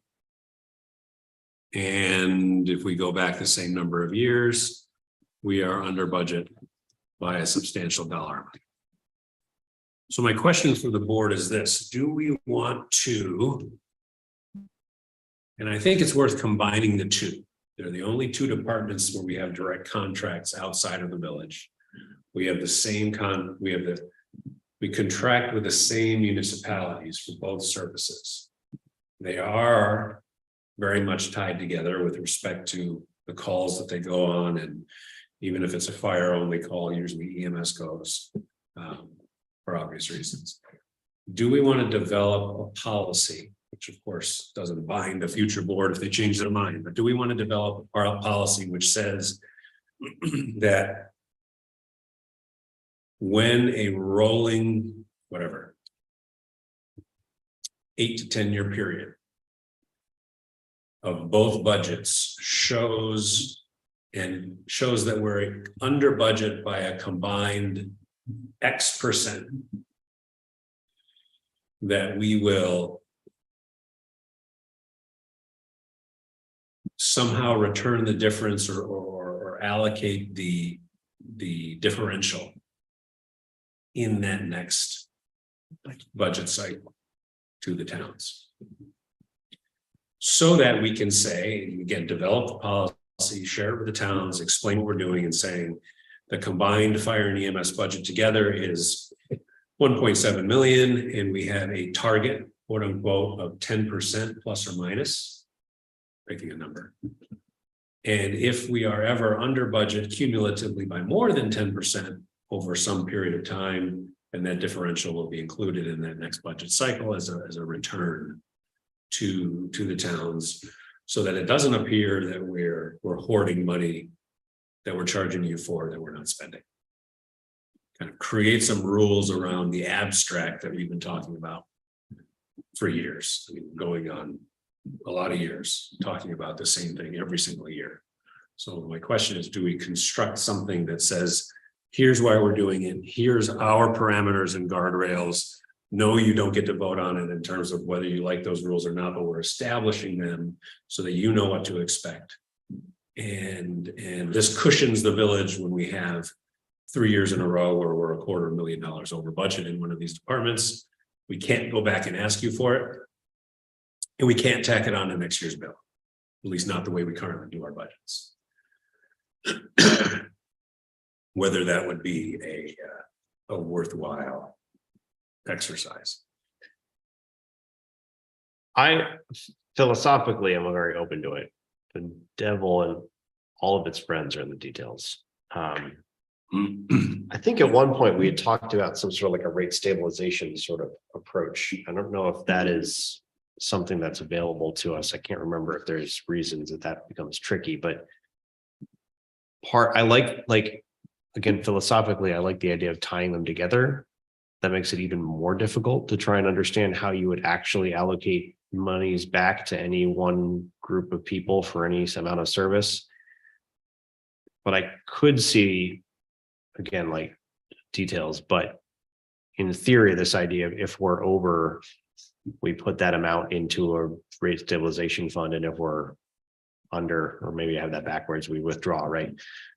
That sort of thing seems more workable from it's different, it's in each individual budget. We can kind of go almost year by year. Again, like a 10-year window, I like that one conceptually, but that seems also very troubling if the next year we just get whacked and have to wait for it another bunch of years to kind of mellow back out. Yeah, so I'll just kind of leave all those unformed thoughts there, but I kind of like the rate stabilization approach if that's somehow workable in any way. So I talked to Dwayne about that several years ago, and the issue is that from a municipal budgeting, from a municipal accounting perspective, these are village departments. So there's no rate to stabilize. It costs what it costs to run those departments. We can have a tax rate stabilization reserve for village taxpayers. But there isn't a mechanism to have what essentially is a client contract stabilization reserve, is what these would be. So the only mechanism is multi-year contract to flatten the cost to the towns. You know, they pay a fixed number for the next 3 years. They can budget it for the next 3 years, and we're stuck. And if we're under, we're under. And if we're over, we're really over. Yeah, but that doesn't really get to the underlying, like, there's also like, this is not what we're doing. I'm not saying we're doing it, but there's no way just. The use case I'm thinking of, like, say we wanted to really sandbag our rates, right? And say like, we're actually gonna put a 10% on top of everything just to make sure we never go over. We could do that and we'd always be under, and there'd be no way of kind of managing that other than us having this conversation, I guess. Whereas that's different in my mind than we're trying to make a good faith effort, and sometimes it's up and sometimes it's down. And I think both of those maybe have different solutions to them to some degree. Brad Pinsky told me once years ago that we should take the for-profit model and make up a number that's not tied at all to calls. And while the comptroller doesn't want us to quote profit, we would not be profiting. We would just be reducing our property tax burden. Right. And just charge what we feel like charging And the towns pay what we feel like charging them. And there is no conversation about over or under. They're the client, we're the customer now. We've never done that. And that is the least kind of good neighbor collaborative way of doing it. But we would be certainly within our rights to do it that way, and some have suggested that we do, and that simplifies everything. And now we run it like a business and we never want to be over budget. And if we're over budget, like the insurance companies, we charge a lot more next year to get right. I don't think that's necessarily the right way to do it with the current contractees, since they've grown up with us in this business. I think if someone from further afield, which could very well happen, if someone further to the north or further to the west needed to contract for EMS at some point, it would probably be that model. It would be, it's going to cost us $700,000 to do this. You're going to pay us $1 million. Hoping they say no, but if they say yes, we make money. You call it 1.5. But for this, for Covert, Hector, and Ulysses, my attitude in meetings notwithstanding, I'm not insensitive to the notion that they feel like costs go up every year, but we're not spending it. So where's that money going? But there has to be a balance against our risk, the village's risk when we go over.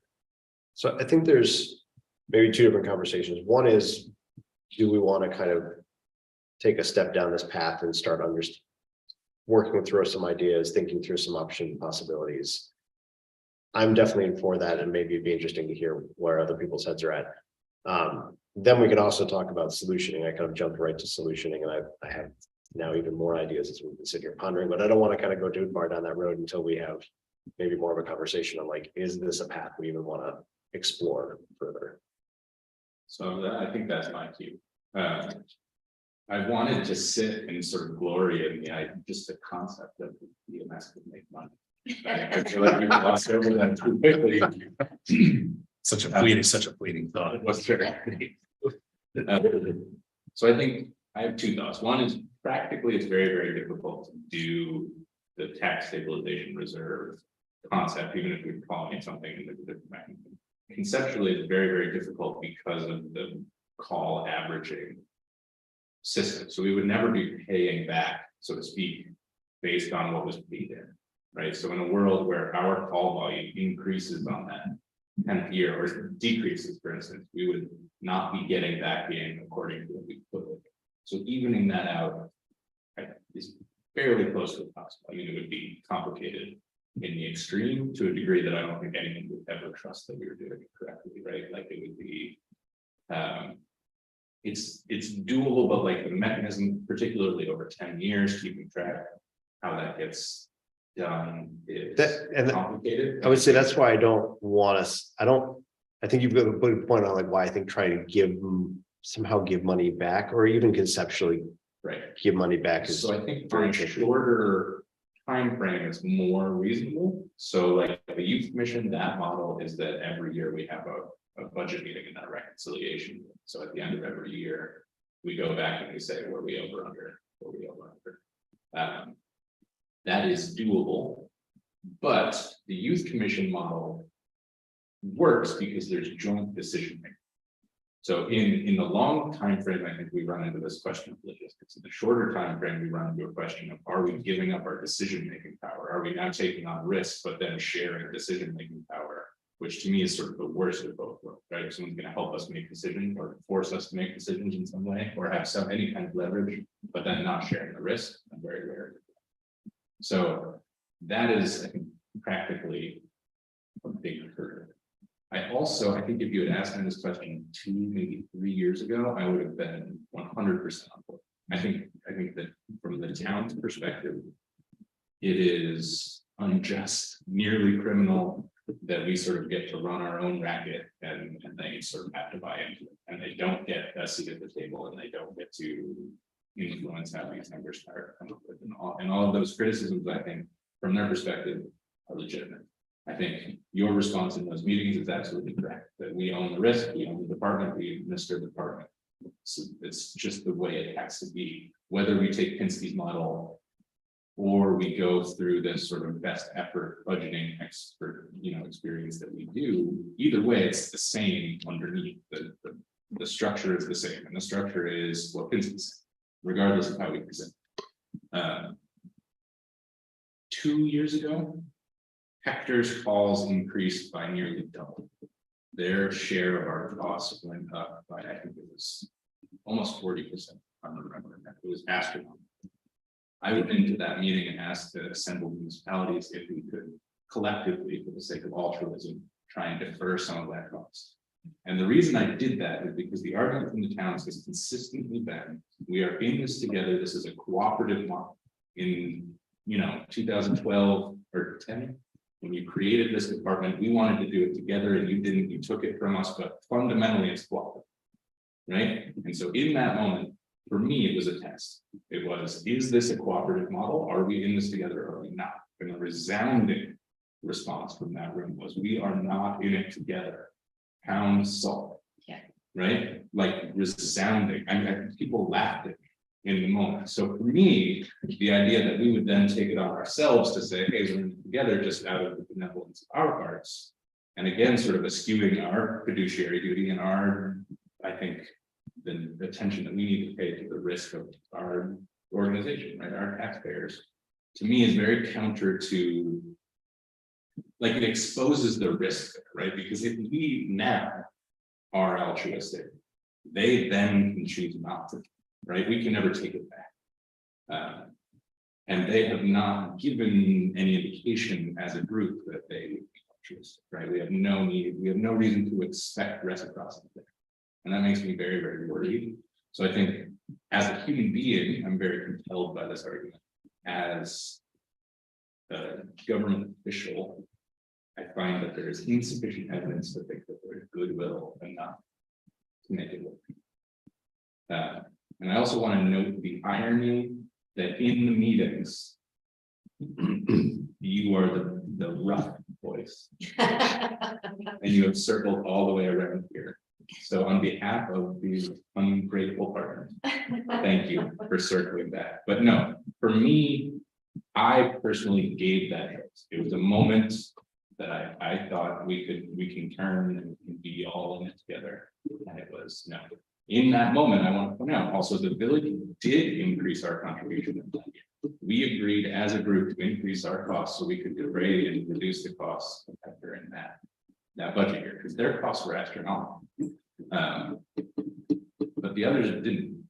I just simply don't believe that the goodwill would be returned. And I could be wrong. I wish I was wrong. All of that's a long rant. I'm sorry for the long rant. The one piece just to add at the end is I think there is a world where we increase all of our costs by 20% and then we refund based on, we plan to go over and then refund. And that allows us to experience no additional risk. But that it's a lot of trust from the other municipalities who I think consistently don't have a lot of trust, right? My experience of this budget is that we put an immense amount of effort into it, and do well. I'll just leave it there. An immense amount of effort, and then there's generally, I think the feeling is that we're sort of dumping cold water on a meeting or something when we walk in. So I don't know that kind of approach would be workable politically, but it would, I think, allow us to cover our risks and cover our interests while also making it more, so to speak, fair. That was all a really polite way of telling me that I'm getting soft. I think That's what I took from the secret, not secret, is that you've always been soft. Yeah. You're just smart enough to cover. it. Okay. Any other thoughts? So because I have more thoughts, yes, now we're back to solutioning a bit, which I kind of in some ways like this idea of going well over and then refunding. It does kind of solve some things. But the other thing I was thinking is that the big cost in fire is apparatus, and we're able to budget fairly accurately for that. We have a general sense of what trucks are going to be. We have a general sense of costs going up. you know, a little bit of pandemic craziness aside. The thing that we don't understand or is harder to budget for on EMS side is personnel, which is almost all of the cost. All of the overage, all of those. Right. That's all. And so just Googling now. So now I'm an expert. It seems like you could have a reserve fund for worker pay. And if we were to bump, like slowly grow that up and have that be kind of the cushion as a way of thinking about like where I was kind of coming from is thinking about like, to your point, this is a village department. It goes over and under its budget. How would we manage that in any other way, in any other department? You'd have a reserves fund of some sort. If we had a reserve fund that we were funding for worker compensation, then we could withdraw from that when we go over, and we can maybe add into that when we're under, and have that be kind of the way that we manage the float, rather than conceiving it as a rate stabilization, but more of a, what's the biggest ticket item? It's, you know, 3/4 or more of the actual cost is worker comp. So then the question from the towns will be, your fire budget is consistently under. Why are we not seeing anything there? Right. And so like maybe the answer there is when it's under that, we create a policy that difference goes into apparatus reserve. And in EMS, that difference goes into personnel or, you know, worker comp reserve, Mhm. something to But that. then that prevents us, that eliminates or takes away our cushion in a built-up general fund balance for the years where there's some overage that doesn't apply to either of those two lines. It's true. Yeah. No, you're right. It's not a perfect solution. I mean, the perfect solution is the Pinsky solution, which is basically what we're doing. We're not saying screw you, we'll charge you whatever we want. Or a true consortium. I mean, those are sort of the two that work. Well, yeah, it's a whole different animal. I mean, but conceptually, those two are clean and they make sense. Right. I mean, the solution, the correct solution is the same thing that we say every single year, which is as a village department, we try to keep it close to the budget, but we also don't want to run over. So we'd rather be under than over, and that's both the blessing and the burden of being the provider of the service rather than the consumer of the service. And I'm okay with repeating that again and again and again, as we have for years. But I'm also not insensitive to the notion of the village and the town do have the best collaborative relationship, I dare say ever, at this current moment in time.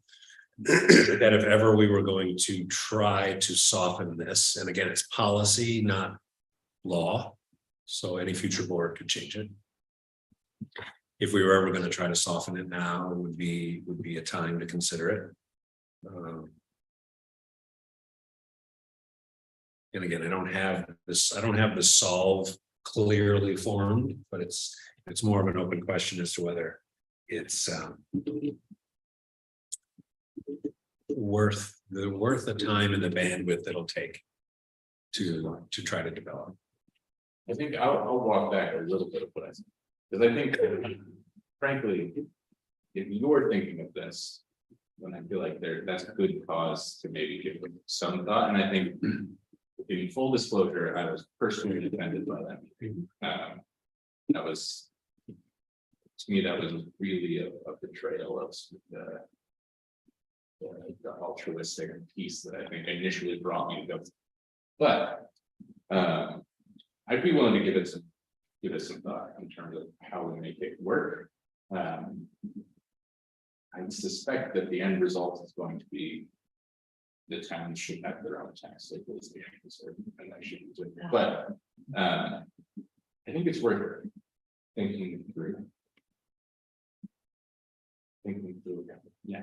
And to be clear, I'm not concerned about trying to garner any future goodwill from the towns. I'm just purely looking at this as a math exercise and what's fair and what whatever fair means anymore. What makes sense right now. looking at several years worth of information. Well, there's a way to stabilize our contributions as well in the process. And there might be. Let's see that as possible. I mean, I think when you and I looked at this 5 or 6 years ago, it was primarily focused on that. How do we, the rolling average. 5 years ago was our first big overage year, Right, yeah. $113,000 over budget at EMS. So Yeah, and I think. Another piece that's worth, I think, throwing out here is, I didn't want to pester you too much while you're on vacation, but depending on whether you use the EMS budget that we present to the towns or the village's budget, those under overages will be different. change second. And our under over with the village budget is much closer. Right. But I was These specifically looking at what we adopted and then billed the towns for. okay, so this would be the village. Because I think from the town's perspective, it looks even worse if they did their own calculation. And I don't mean worse in the sense that we're taking the money or anything like that, but worse, just that it's swinging more wildly. Because we are doing an exercise for a certain budgeting, 18 months in advance. I feel like we glossed over your kind of tossed out idea of like charge significantly more. And that doesn't mean to gouge anybody, that it means to build in that buffer that then we can then refund purely as like a contractual piece on top of all of this. And build some sort of process in that way. I feel like that's, to me, feels very clean. It's not trying to stash money away or reserve it or put it in some place or one thing or the other. It's within the same year as well. It helps us, to your point of call volumes fluctuating and so forth. We're not trying to unwind that math a decade later to try and pay people back in an equitable manner. I would have to kind of work into it, obviously, because that's effectively a increase of some sort, but then you would imagine that if the towns can plan for that and kind of reserve or process or that, you need to be able to float whatever it is, 40,000, 100,000 somewhere that you then get back later and roll back in. You just kind of have this floating, rolling amount. It's not actually an increase in any way. It's kind of a bookkeeping once we get into the swing of things. And in an ideal world, it is workable. I mean, I think the biggest piece there, the biggest hurdle will be enforcement. I think the trust, particularly around this budget, is Right. rough. But there is, I think, an element there that, like, if your budget usually fluctuates, 200, 250, if you just go to 300 and it's 300 every year, it's easier to budget, and then the excess, whatever that is, and I would love to see the guy working on that contract to make that built in. Right. Well, it's to your trust point. Maybe there is a way to kind of build it into the. It have to be the contract, right? Sure, but I would be from a budget perspective. So I don't know that there's a way to build that into an annual contract. Yeah. Because the contract is for services in the calendar year. The payments for services in the calendar year. There's nothing that binds the village to the next year's contract to use the money received in January to offset costs the following January. Well, I was thinking like actually in that calendar year on December 31st or May 31st or however we run that calendar year, there is a reconciliation.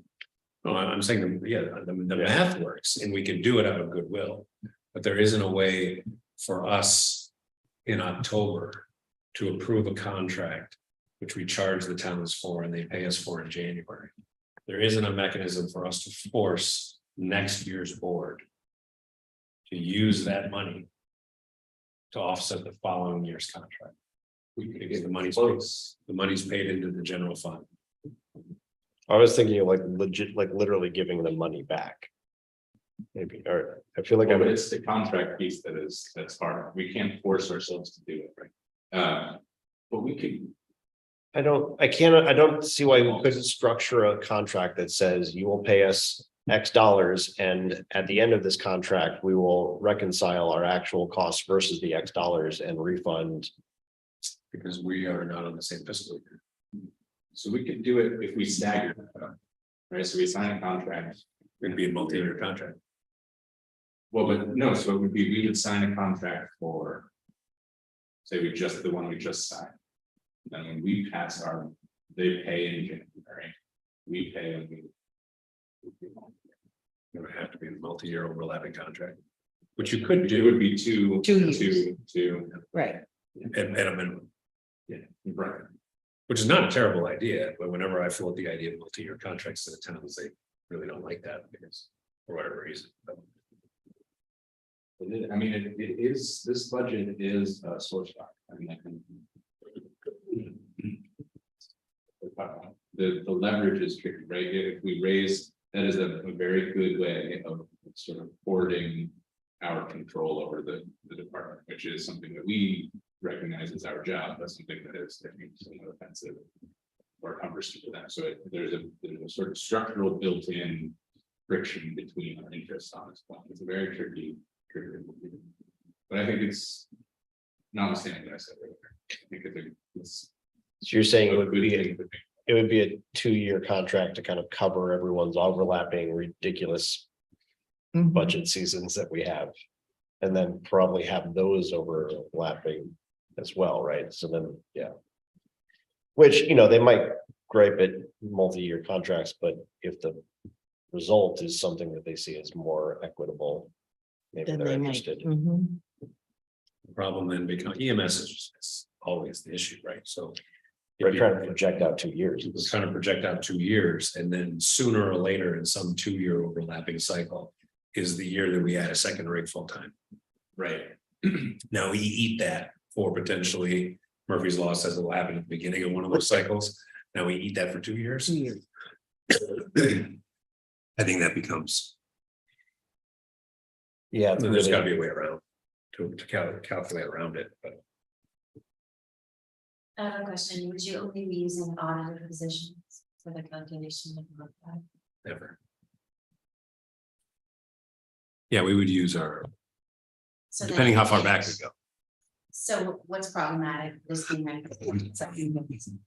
these numbers are unaudited numbers that we're calculating forward on. So the budget wouldn't be an audited position. The If you're looking at what payback, we actually, right, yeah. so the budget The system. payback works should as- be based on an audited year, Right. whereas the budget system is not. And then would the slate, are you thinking there's a rolling or does it get wiped clean? We look back 2 years, we're back at 0. Or look back in another 2 years, we're back at 0. I think we need to brainstorm this outside of. Yeah. Because I mean, I was thinking it would be self-contained within that contract. So put aside our budget fiscal year nonsense for a minute. If you could have an annual budget that says January, when you're gonna pay us, December 31st, we're gonna reconcile and figure out how much it actually cost, and then we're gonna give you back. the money. What about in that example? What about when we're over by 250? We Right. cannot contract them. No, I know, But that's why you have to build it. high. Right. And I think Right, that's so- our. But we build it as high as we want intentionally, We have a ambulance. and we add a second ambulance, we're over by Right. 500,000. that, right, so that I think needs more thought, right? The hope is that in 99% of the cases, if you put a 20% buffer or whatever is in it. Maybe there's, yeah, Fire would be the easier one to kind of. Build a conceptual framework for it, so you can get payroll.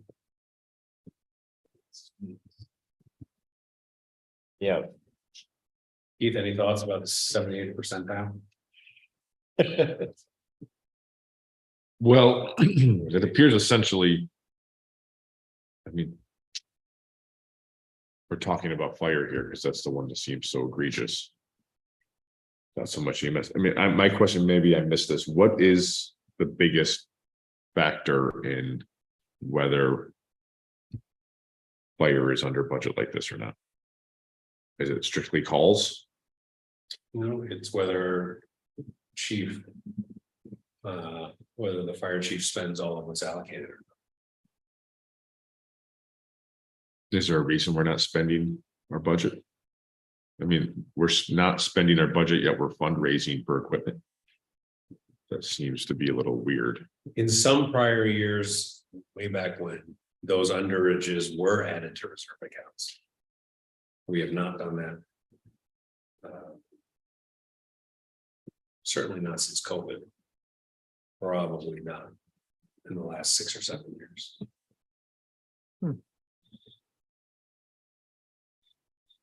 The thought being, we're providing a service to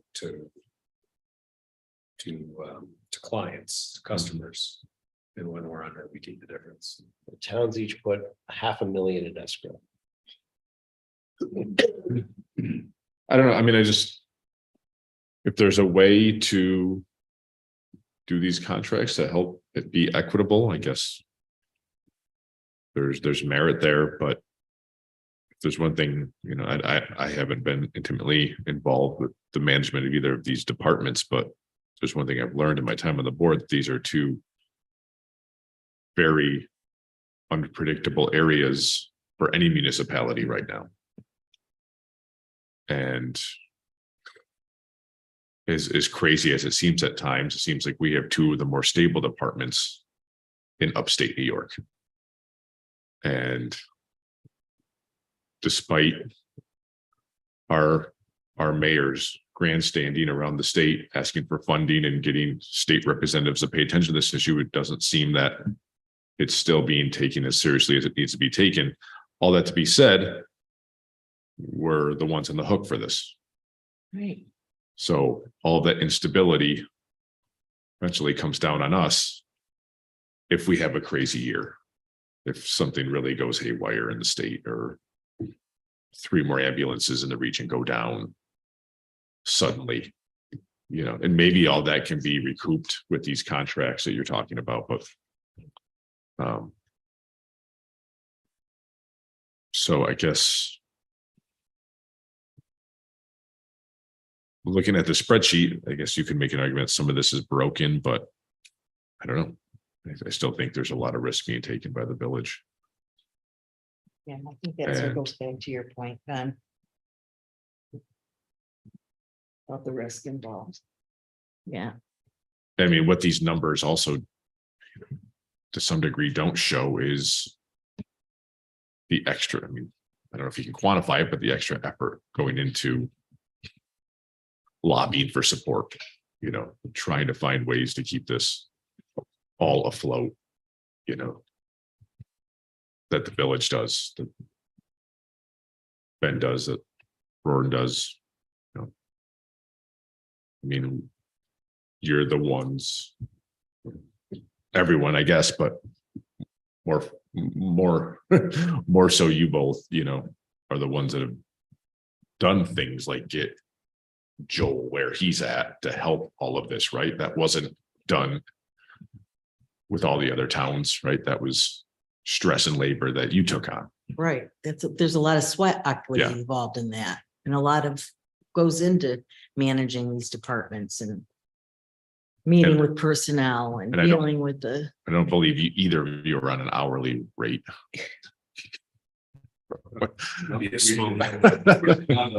So I just think, I think there's, so that's just some things that I think about.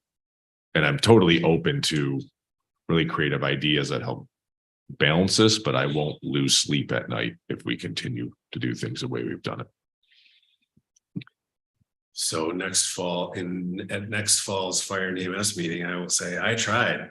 I tried. We can still. No, I mean, I'm open to continue to talk about it. Look for. I mean, what ends up happening is one way or another, we need to put a large chunk of change somewhere so that when we go over, we have a place to pull it from. And there's like no escaping that. And I don't think the towns want to do that. I joked about escrow. I've talked about them holding on to it, and have some sort of kind of revolving fund on their side. We can put it in reserves on our side. Like whatever it is, there needs to be a lot more money put aside somewhere for the inevitable. We go over, or we get a second rig, or whatever its situation is. And that's, to me, is kind of the defining problem. We can kind of probably come up with a couple of different ideas, maybe some of them that are workable, of where to stash that. And probably there's different trade-offs around who has more and less control in those different situations, but I don't know as if the towns want to start paying literally, probably over a few years, a couple extra $100,000 to stash away in different places. And, so the question, I kind of want to pose a question back to the towns, not because I want them to kind of dictate where any of this goes, but to kind of, I think a little bit to what you did, Ben, of like force the question of like, if we're staring this in the face, what are y'all like, where are you pointing up with some thoughts on what actually could be a workable solution rather than just kind of complain the whole time? And I don't really think I would see people stepping into that, but I would want to know what would they be what would this even look like? No one's really wrestled with it, right? I think we're trying to here, and we're very quickly coming up with I don't really know if any of this is workable per se. There's trade-offs all around, so. Well, the instability of the industry is one thing. We're also in a time right now where we're benefiting from the stability of these boards, which is not a constant. Right.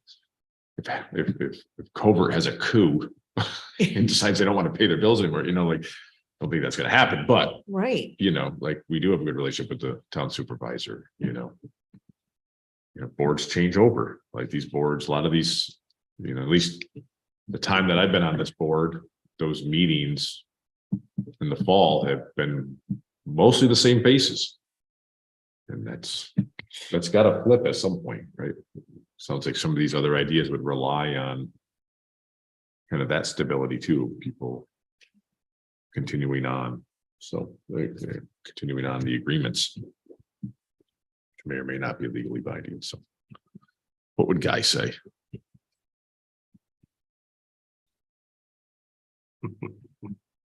Guess we'll cross that bridges. All right, yeah, I mean, if anyone has any additional kind of ideas or brainstorm about this, let me know. Take away an interesting idea there, or play with. The payroll reserve is interesting. Yeah, I'll kind of pitch that one more time. I think the benefit I see there is that actually covers us, right? Part of what we don't talk about here is the fact that our ass is on the line. I mean, I guess we do talk about it quite a bit, but it seems to get overshadowed by the idea that like we want some sort of fairness, but there's no fairness in us eating a whole bunch of overages at times. And so if there's a balance where what we get out of it is a reserve fund or something that helps us when we miscalculate or, overtime goes way up or whatever happens over the year that causes our personnel costs to explode. And then also helps towns feel like there's some more equity in that, if there's overages here, if they're underage here, there, we'll keep that kind of conceptually in the budget of this department via some sort of reserve fund one way or another. Maybe there's something kind of equitable or closer to in that structure. It kind of, in my mind, it kind of helps to think of it as like, this is just the EMS department. How would we try and structure it to be more on budget consistently as a department outside of the whole contract thing? I know we kind of talk about like, with DPW, we're now putting when they sell back a truck that goes back in reserves, right? Well, I think we do that with fire too. I don't know what the equivalent is on EMS because there aren't really equipment costs, but I think maybe it's around this kind of reserve fund around compensation or something.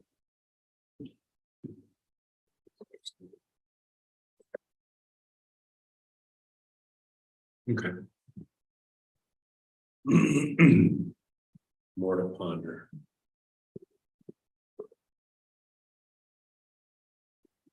Yeah, because I mean, if we were standing up an ambulance company in this part of the Finger Lakes from scratch,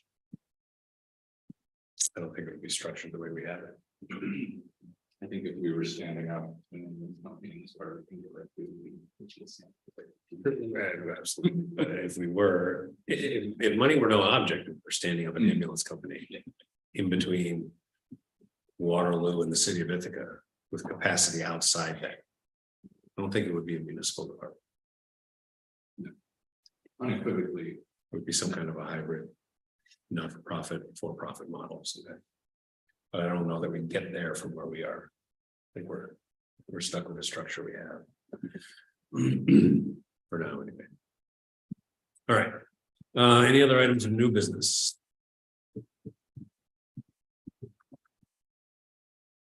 Seeing no members of the public in person or online, do we have need of an executive session? Oh, Wow. Then in that case, I would entertain a motion to adjourn. second. All in favor? I. Aye. Aye.